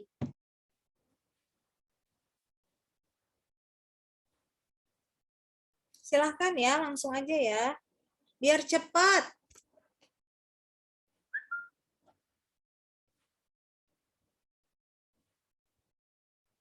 Halo. Kelompok 1A, kalau nggak respon saya skip ya. Nggak ada nilai. Iya, Bu, ini ya, udah apa pertanyaan undang-undangan yang akan dijawab oleh Dini Zakirinsani. Ya, Bu, pelayanan undang-undangan yang pertanyaan dari Ibu kan ada banyak tuh, Bu. Ini pertama Undang-Undang Nomor 5 Tahun 1977. Pertanyaan saya, ini pertanyaan dari saya ya? Iya, Bu. Pertanyaan saya, pelayanan farmasi klinis yang terdapat di apotek itu apa? Dan undang-undangnya dari mana gitu? Undang-undang pelayanan farmasi klinis di apotek.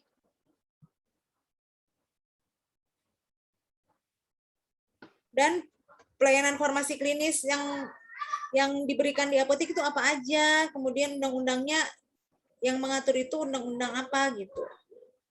Paham? Iya, paham, Ibu. Ini undang-undangnya terdapat di farmasi klinis apotek. Iya, silakan dijawab. Iya, kan terdapat Undang-Undang Nomor 5 Tahun 1997 tentang psikotropika tuh. Habis itu ada Undang-Undang Nomor 35 Tahun 2009 tentang narkotika. Sebentar. Yang nomor 9, 143. Sebentar, halo, itu bukan pelayanan farmasi klinis ya. Pelayanan farmasi klinis di apotek itu apa aja?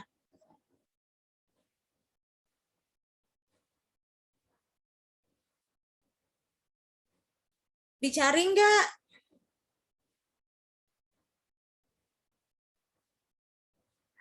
Pelayanan farmasi. Pengadaan penyimpanan obat gitu, Bu. Itu pelayanan farmasi klinis atau administratif ya? Ibu ada nih, Bu. Sebentar deh, kelompok 1B aja dulu, tolong dimantapkan dulu menjawabnya ya, baru dijawab. Kelompok 1B, kelompok 1A saya skip ya. Kelompok 1B, Mangga. Ya, Bu. Assalamualaikum, saya Haindita Amanda dari Farmasi B. Izin menjawab pertanyaan dari Ahmad Fauzi. Bagaimana cara pemusnahan obat kadaluarsa? Cara memusnahkan resep dan obat kadaluarsa atau rusak di apotek. Obat kadaluarsa atau rusak harus dimusnahkan sesuai dengan jenis dan bentuk sediaan.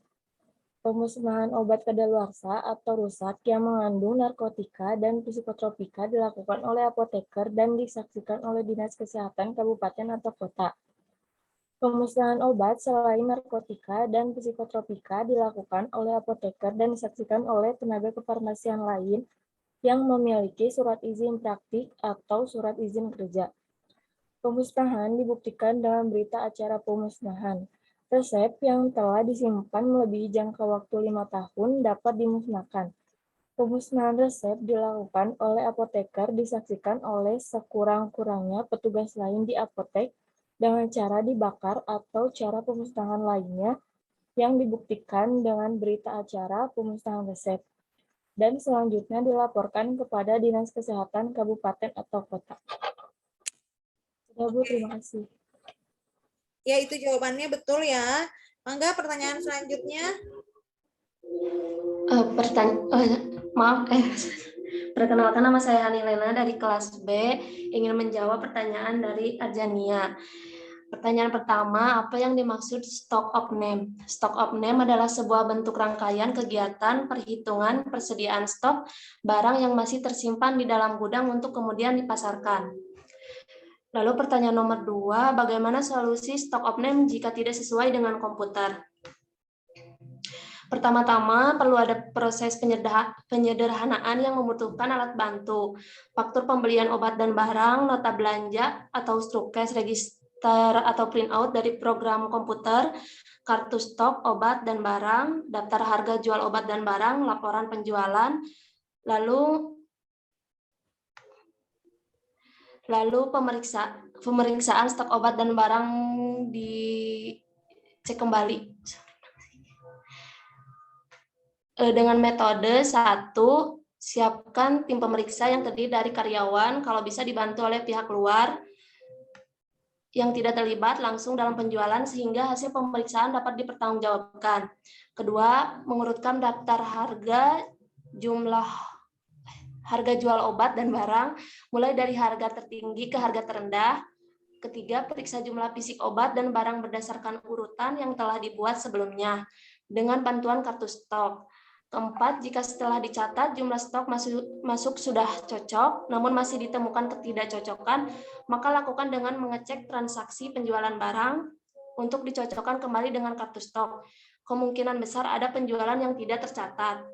Kelima, jika sampai tahapan ini masih ditemukan ketidakcocokan, maka selisih dari setiap item dapat dianggap sebagai kerugian yang dialami karena kesalahan pada proses output, tidak tercatat penjualannya atau hilang. Sudah, Bu.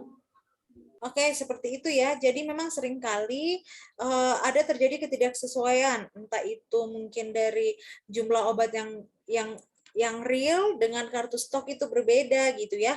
Nah, itu perlu dilihat lagi, dicocokkan antara, itu kan biasanya kalau di apotek pasti ada rekap per hari itu penjualannya itu obatnya apa saja. Nah, itu bisa dicek gitu ya, kira-kira ada yang miss gitu ya, antara mungkin oh di buku pembukuan pembelian ini obatnya keluar gitu. Ternyata di realnya juga obatnya keluar, tapi ternyata di kartu stoknya itu nggak tercatat. Nah, itu harus di cross check. Nah, itulah makanya fungsinya stock of name itu dalam 1 bulan dilakukan di apotek, ya, baik itu di apotek biasa, di klinik, di instalasi farmasi rumah sakit dan puskesmas, itu dilakukan. Dianggap dalam 1 bulan itu proses pengecekan dan tracking kalau misalnya terjadi perbedaan gitu ya, bisa diketahui gitu. Kalau misalnya sudah lebih dari sebulan kan agak ribet ya, jadi per bulan itu dilakukan. Selain mengecek antara kesesuaian kartu stok dan jumlah obat yang real, dilakukan juga stock up name itu untuk mengetahui misalnya mengecek obat yang ada yang terdapat yang rusak atau enggak, kemudian dicek juga expire date-nya gitu ya. Nah, seperti itu. Itu adalah beberapa tujuan dari stock of name. Oke, pertanyaan kelompok 1B sudah selesai? Terjawab semua? Sudah, Bu. Oke, selanjutnya kelompok 2A, Mangga.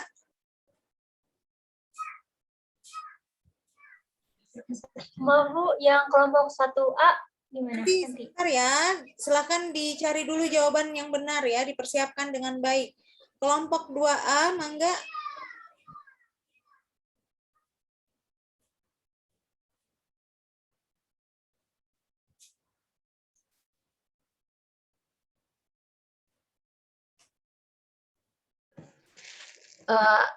Ya Ibu izin menjawab pertanyaan ya Bu. Ya. Pertanyaan pertama dari Ingit ya, apa yang dimaksud dengan penyaluran obat depo? Terus bagaimana pekerjaan, jelaskan secara detail.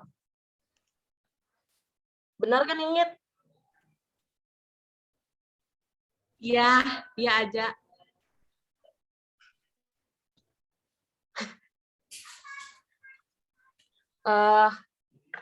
Kalau menurut pendapat saya, kalau misalnya penyaluran obat di depo itu, kalau di rumah sakit, ada depo rawat inap sama depo rawat jalan. Nah, depo rawat inap itu penyalurannya pasien ke dokter, nanti dokter memutuskan keputusan, memberi keputusan pasien ini dirawat atau di rawat inap atau rawat jalan, nanti pasien ke administrasi, lalu setelah itu ada bagian dari perawat atau bagian dari perawat memberikan resep ke apotek, nanti apotek memberikan obat itu langsung ke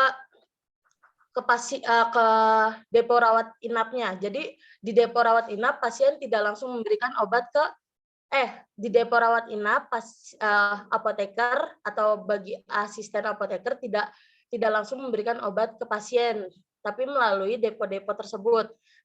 Bedanya dengan depo rawat jalan itu, apoteker memberikan langsung ke pasien seperti PIO, Bu. Itu jawaban dari saya. Lanjut pertanyaan kedua dari Aan, bagaimana cara penyimpanan di IFRS akan dijawab oleh Alfi Yusri. Ibu izin menjawab pertanyaan dari Aan. Ya, silakan. Pertanyaannya, bagaimana cara penyimpanan instalasi di rumah sakit? Penyimpanan sebelum dilakukan pendistribusian harus dapat menjamin kualitas dan keamanan sesuai dengan persyaratan kefarmasian, bentuk sediaan dan jenis kesediaan farmasi, alat kesehatan, dan bahan medis habis pakai, serta disusun secara alfabetis dengan menerapkan prinsip FIPO dan FIPO, disertai sistem informasi manajemen. Tidak boleh ditempatkan berdekatan dan harus diberi penandaan khusus untuk mencegah terjadinya kesalahan pengambilan obat. Sudah, Ibu. Oke, pertanyaan kelompok 2B sudah selesai? Sudah terjawab semua? Sudah, Ibu. Oke, selanjutnya kelompok 2, kelompok 2A tadi atau 2B ya?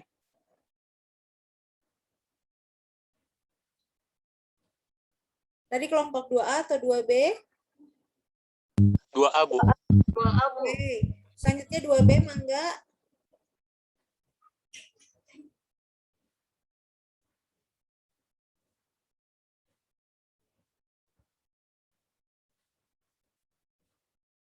Assalamualaikum warahmatullahi wabarakatuh. Salam. Izin menjawab pertanyaan dari Indah. Cara pemusnahan obat di rumah sakit itu dengan cara melaksanakan inventarisasi sediaan farmasi dan pembekalan kesehatan yang akan dimusnahkan, kemudian menyiapkan administrasi berupa laporan dan berita acara pemusnahan, kemudian mengkoordinasi jadwal, metode, dan tempat pemusnahan kepada pihak terkait, menyiapkan tempat pemusnahan, melakukan pemusnahan disesuaikan dengan jenis dan bentuk sediaan, kemudian membuat laporan pemusnahan, obat dan pembekalan, memuat waktu dan tempat pelaksanaan pemusnahan sediaan farmasi dan pembekalan kesehatan, nama dan jumlah sediaan farmasi dan pembekalan kesehatan, nama apoteker pelaksanaan pemusnahan, nama saksi, terus laporan pemusnahan sediaan farmasi dan pembekalan kesehatan ditandatangani oleh apoteker dan saksi dalam pelaksanaan pemusnahan. Kemudian, pertanyaan yang kedua akan dijawab oleh rekan saya, Gaby.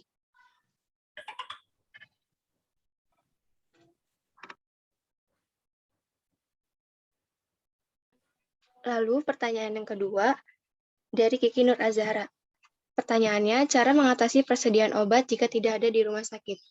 Jika persediaan obat tidak ada, bisa diganti dengan obat yang berbeda, tetapi dengan indikasi yang sama dan kandungan obat yang sama.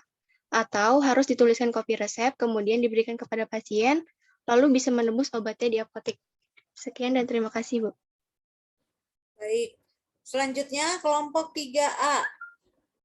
Oh iya, kalau misalnya mungkin jawabannya masih kurang jelas ya untuk yang bertanya tadi, silakan langsung diinterupsi aja ya, nggak apa-apa.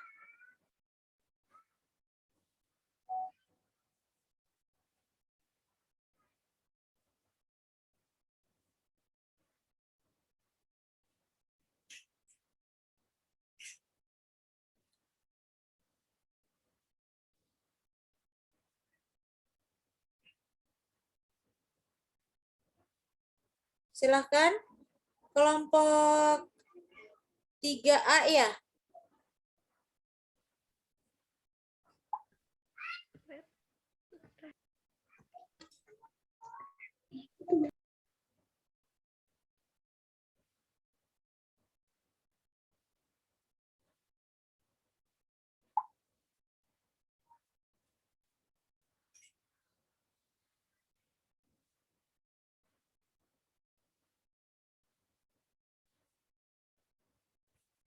Halo, kelompok 3A atau kelompok 3 kan? Iya, Ibu. Silahkan ya, kalau belum siap, nanti bilang aja belum siap, Bu. Nanti di-skip. Tadi nggak ada sinyal, Ibu yang mau jawabnya. Perkenalkan, nama saya Avanin dari kelompok 3 ingin menjawab pertanyaan dari Anissa. Industri farmasi harus memiliki 3 orang apoteker sebagai penanggung jawab masing-masing pada bidang pemastian mutu, produksi, dan pengawasan mutu. Penempatannya di quality control, terus QA, R&D, IPC, PPIC, produksi, dan gudang. Dan pertanyaan dari Arfa Lulu, apa saja naungan farmasi industri? Kalau jenis farmasi industri itu ada industri riset, industri sintetis, industri manufaktur, dan industri jasa. Contohnya itu kalau di Indonesia ada Sanbe Pharma, Dexa Pharma, Kalbe, Karos, Renposken, Kimia Pharma, dan Fahrenheit. Oke, tadi pertanyaannya apa? Gimana? Yang mana, Bu? Yang barusan dari Arfa dulu. Yang barusan dijawab, yang menyebutkan nama-nama industri. Apa saja naungan farmasi industri, Bu?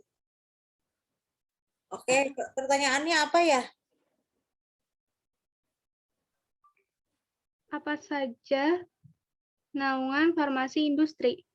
Ini yang bertanya siapa? Oh, Arfa Lulu, Bu. Arfa, Pertanyaannya seperti itu ya? Atau gimana? Sepertinya bukan ya? Pertanyaannya apa sih, Arfa? Ada 3. Yang ketiga apa? Iya, gimana? Agak kurang jelas, jadi bingung Bu jawabnya. Oh, Arfa tadi pertanyaannya sudah terjawab atau gimana, Arfa? Sudah, Bu. Oke. Pertanyaan terakhir apa ya? Naungan ya? Maksudnya naungan apa ya, Arfa ya? Maksudnya gini loh Bu, kan kalau farmasi industri ada PBF, PBFI, terus ada industri buat obat narkotika kayak Kimia Farma industrinya ya kan Bu. Nah itu tuh maksud dari pertanyaan saya itu jawabannya Bu. Oh, berarti contohnya gitu ya? Berarti tadi sudah terjawab ya, Arfa Lulu? Iya, udah terjawab. Kok saya ini ya bingung. Coba pertanyaannya apa? Apa saja naungan farmasi industri? Naungan apa ya? Ini Bu, bukan naungan gimana ya? Kayak yang memproduksi obat gitu. Apa saja? PT apa aja Bu? PT apa aja gitu kan? Kalau Kimia Farma PT-nya memproduksi, misalnya memproduksi narkotika gitu, kayak gitu Bu. Nama-nama industrinya. Nama-nama industri. Oh, oke. Jadi nanti maksudnya biar ini loh, biar nanti teman-temannya nggak salah paham gitu. Karena tadi kan dijawab naungannya, jadi kan bingung gitu. Naungan industri itu maksudnya apa ya? Gitu ya, maksudnya nama-nama industri yang memproduksi obat gitu ya. Nah, iya Bu, nama-nama PT industri yang memproduksi obat. Contoh kayak obat narkotika, obat psikotropika, kan nggak semua PBF bisa membuat obat narkotika dan psikotropika kan Bu? Iya, yang membuat obat itu bukan PBF, yang membuat obat itu yang bukan industrinya Bu, pabriknya maksudnya. Iya. Oke, lanjut ya, sudah terjawab ya. Lanjut. Pertanyaan kelompok 3A sudah terjawab semua atau?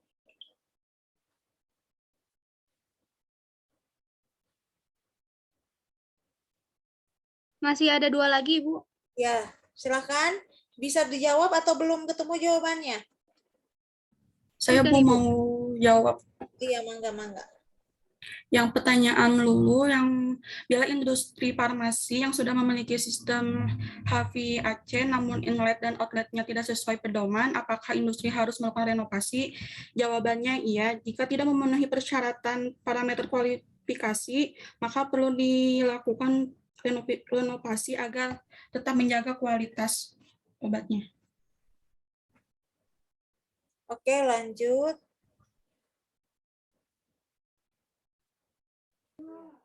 Yang ketiga, ada apa yang dimaksud dengan pengawasan mutu dan pemastian mutu. Kalau quality assurance itu fokus pada pencegahan cacat, sedangkan quality control itu fokus kepada identifikasi atau menemukan cacat. Di quality assurance kita mencari cara yang paling efektif untuk menghindari cacat, sedangkan di quality control kita berusaha untuk mendeteksi kecacatan dan mulai mencari cara perbaikan untuk membuat kualitas produk menjadi lebih baik. Oke, lanjut. Sudah, Ibu. Oke, silakan kelompok 3B.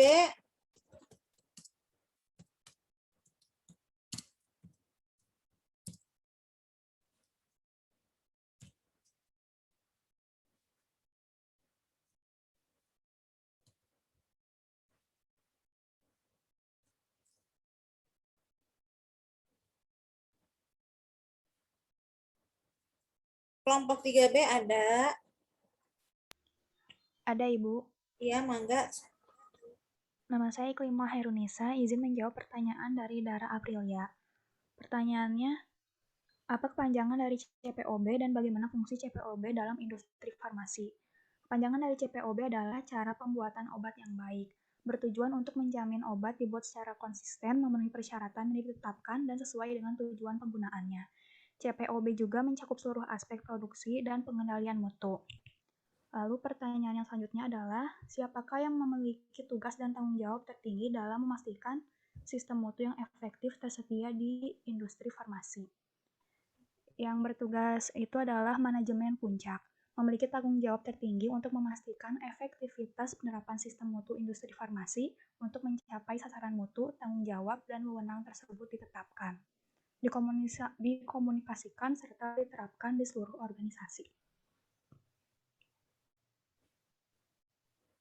Oke.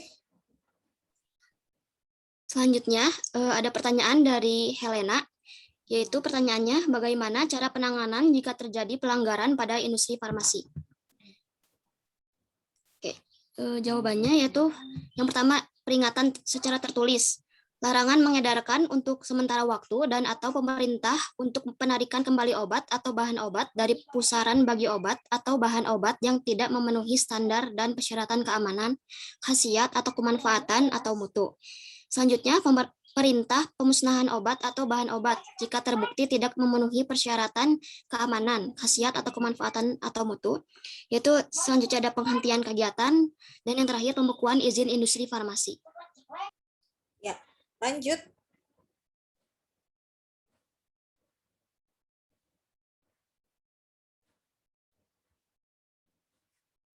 Untuk pertanyaan kelompok 3B. Iya, 3B pertanyaan selanjutnya ya, Mangga. Udah Bu, sudah terjawab semua. Oke, sekarang kelompok 4A.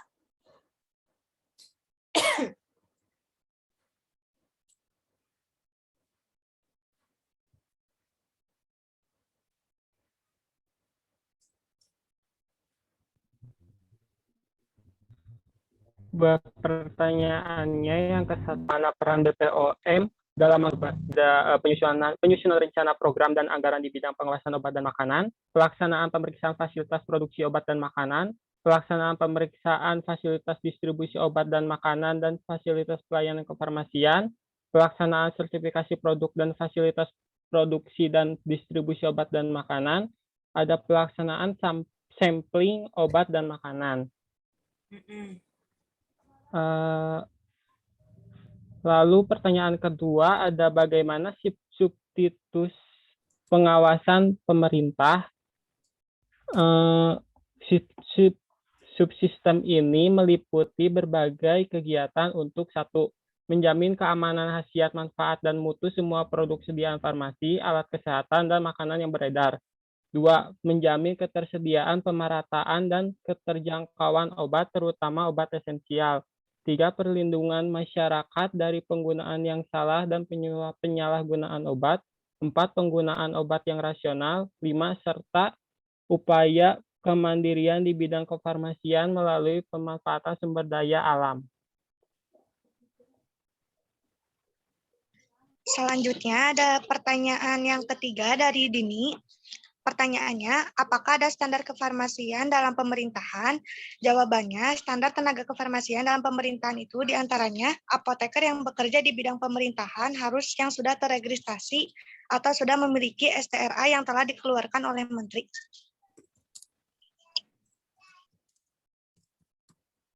Oke. Mungkin sekian pertanyaan dari kelompok yang telah dipertanyakan ke kelompok 4A. Oke. 4B, Mangga.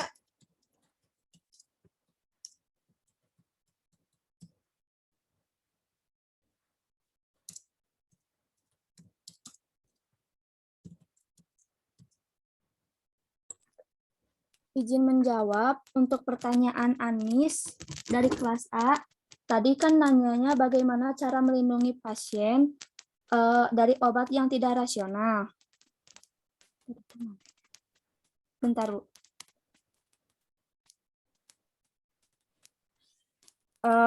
Oleh karena itu, penggunaan obat rasional meliputi 2 aspek. Pelayanan, yaitu pelayanan medik oleh dokter, dan pelayanan farmasi klinik oleh apoteker. Untuk itu, perlu sekali adanya kolaborasi yang sinergis antara dokter dan apoteker untuk menjamin keselamatan pasien melalui penggunaan obat yang rasional. Pertanyaannya apa? Pertanyaannya, bagaimana cara melindungi pasien dari obat yang tidak rasional, Bu? Oke, tadi kerjasama. Bentuk kerjasamanya kira-kira kayak gimana?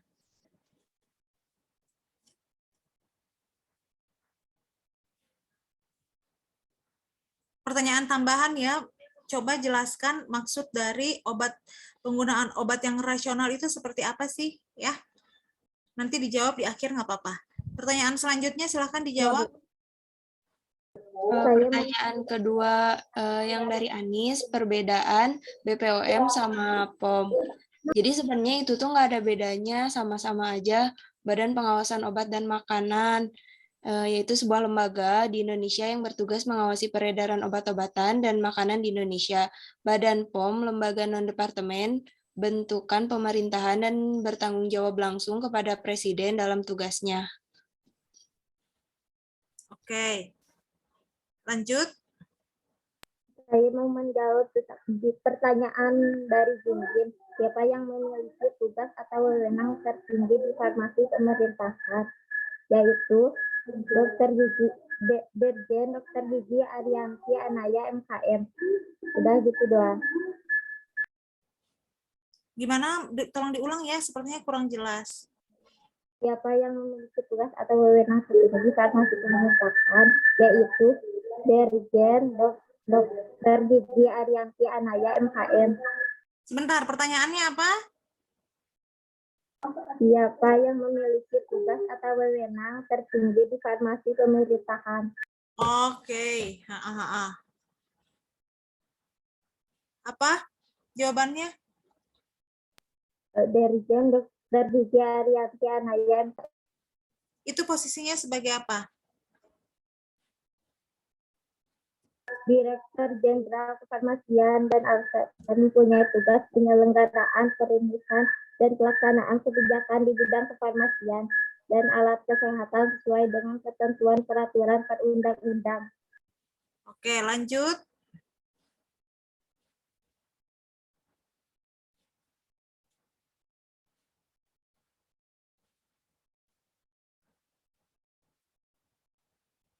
Pertanyaan kelompok 4B, Mangga.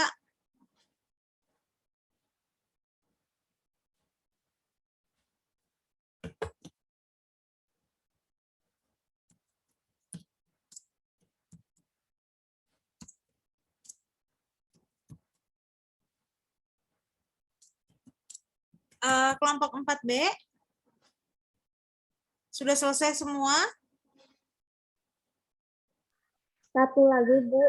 Apa pertanyaannya, Mangga? Bisa dijawab nggak? Ibu, untuk pertanyaan yang dari Aza, yang penyaluran obat di gudang. Penyaluran obat di gudang. Ya. Halo? Ya, Ibu. Penyaluran obat di gudang bisa dijawab nggak? Kita baru menemukannya yang penyimpanan, Ibu. Gambaran sistem penyimpanan di gudang farmasi itu mencakup 4 kegiatan. Penyimpanan obat sudah berjalan dengan baik dan sudah memenuhi standar minimal penyimpanan. Oke, ini pertanyaannya penyaluran obat di gudang farmasi. Gudang farmasinya di mana maksudnya?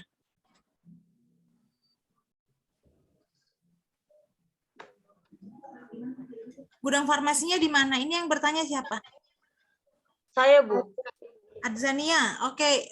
Maksudnya penyaluran obat di gudang farmasi di mana? Gudang farmasi kan banyak ya. Di apotik juga ada gudang farmasi.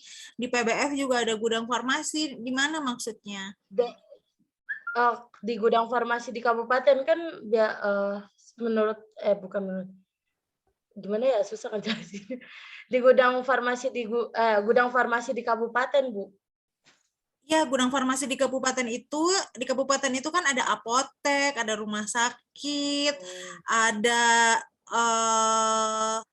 apalagi PBF. Di mana? Maksudnya letaknya gudang farmasi itu di mana? Gudang farmasi kalau bisa dijelasin semua, ya semuanya. Kalau nggak bisa ya mungkin di apotek dan di rumah sakit aja deh, Bu.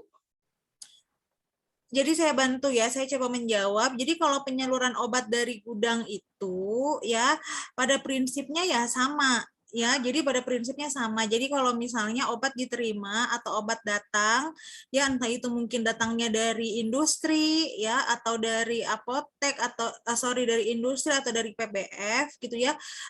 Ketika tiba di gudang farmasi disimpan, ya tadi metode penyimpanannya banyak ya, berdasarkan bentuk sediaan, kestabilan obatnya juga gitu ya. Kemudian nanti ketika didistribusikan ya sesuai dengan kebutuhan. Kalau misalnya proses distribusinya itu dari industri secara umum, garis besarnya itu ya dari industri. Kemudian nanti dari industri ini, industri itu kan ada gudang ya, ada masing-masing punya gudang farmasi.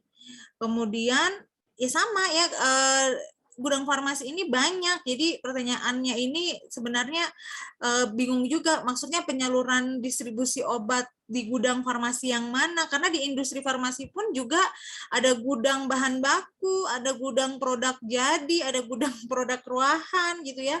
Tapi kalau untuk distribusi obat itu ya dari industri farmasi ke gudang sediaan obat jadi, lalu nanti dari industri farmasi ini dia punya yang namanya itu sebelum PBF ya, ada jadi distribusi dari industrinya, lalu nanti ini yang akan mendistribusikan ke PBF yang berada di seluruh Indonesia ya. Lalu nanti dari PBF gitu ya didistribusikan ke apotek ataupun ke rumah sakit gitu ya. Lalu nanti dari rumah sakit ataupun ke puskesmas ya, dari PBF ini baru ke pasien.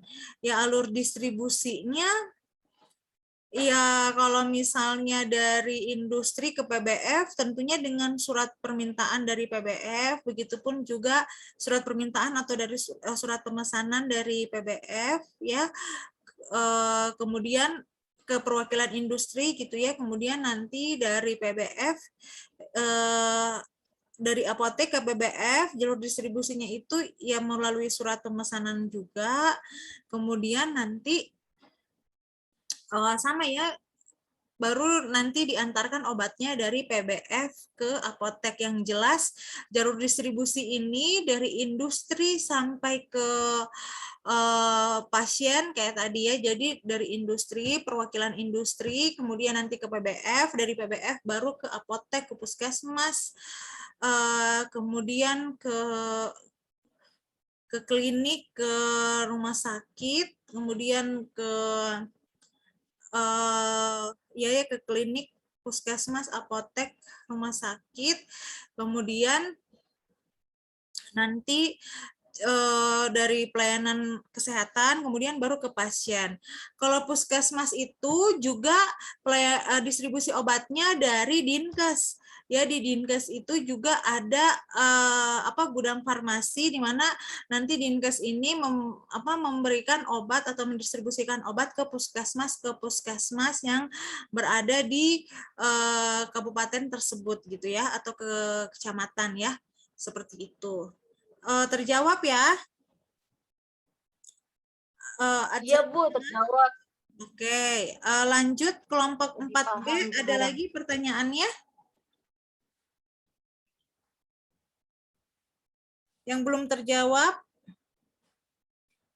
Kalau nggak ada, bisa ini ya. Kelompok 1A, mangga kelompok 1A.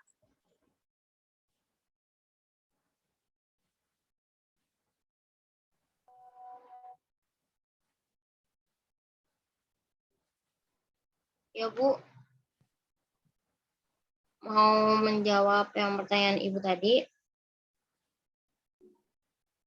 yang tentang peran dan tanggung jawab apoteker sesuai undang-undang untuk pelayanan farmasi klinik secara jelas dan singkat. Jadi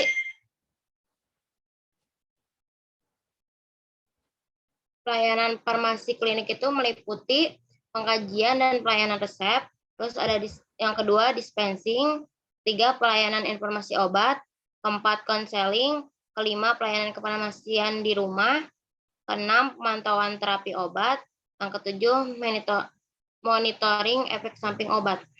Oke, itu undang-undangnya nomor berapa? Peraturan Menteri Undang-undang nomor Permenkes nomor 73 tahun 2016 tentang standar pelayanan kefarmasian di apotek. Oke, lanjut ya. dibagi-bagi. Lanjut pertanyaan selanjutnya. Baik, saya akan menjawab pertanyaan dari Andre Saputra tentang buku Defekta.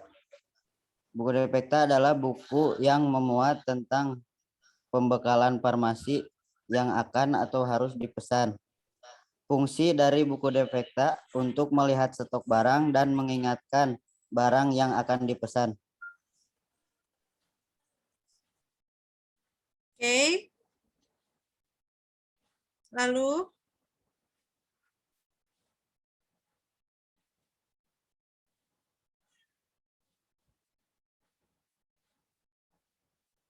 halo?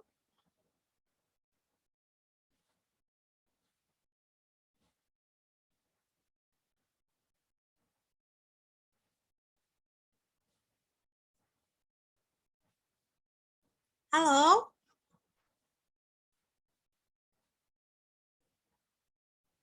Kelompok 1A Iya, Bu. mana? Iya, gimana? Iya Bu, ini izin menjawab dari pertanyaannya Andre tentang sebutkan dan jelaskan apa itu P1 sampai P nomor 6. Jawabannya yaitu P nomor 1 itu peringatan tentang awas obat keras, bacalah aturan pemakainya. Contohnya di sini ada obat antimo kayak Decolgen, Fix Formula, dan Ultraflu kayak gitu. Jadi obat keras ini harus dibaca aturan pemakainya karena ada zat tertentu yang bikin kayak kecanduan gitu. Oke, lanjut. Ya, P nomor 2 itu awas obat keras hanya untuk kumur, jangan ditelan.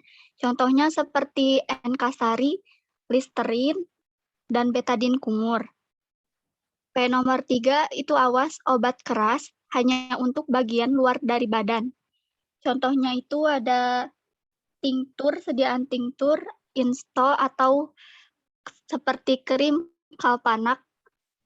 P nomor 4, awas obat keras hanya untuk dibakar. Contohnya itu seperti sigaret asma dan neoiodin. P nomor 5 itu awas obat keras tidak boleh ditelan. Contohnya seperti obat kumur betadin kayak gitu. Dan yang terakhir ada P nomor 6, awas obat keras, obat wasir tidak ditelan. Contohnya seperti itu superhoid kayak gitu, Bu. Oke, ya. Pertanyaan selanjutnya masih ada atau sudah terjawab semua?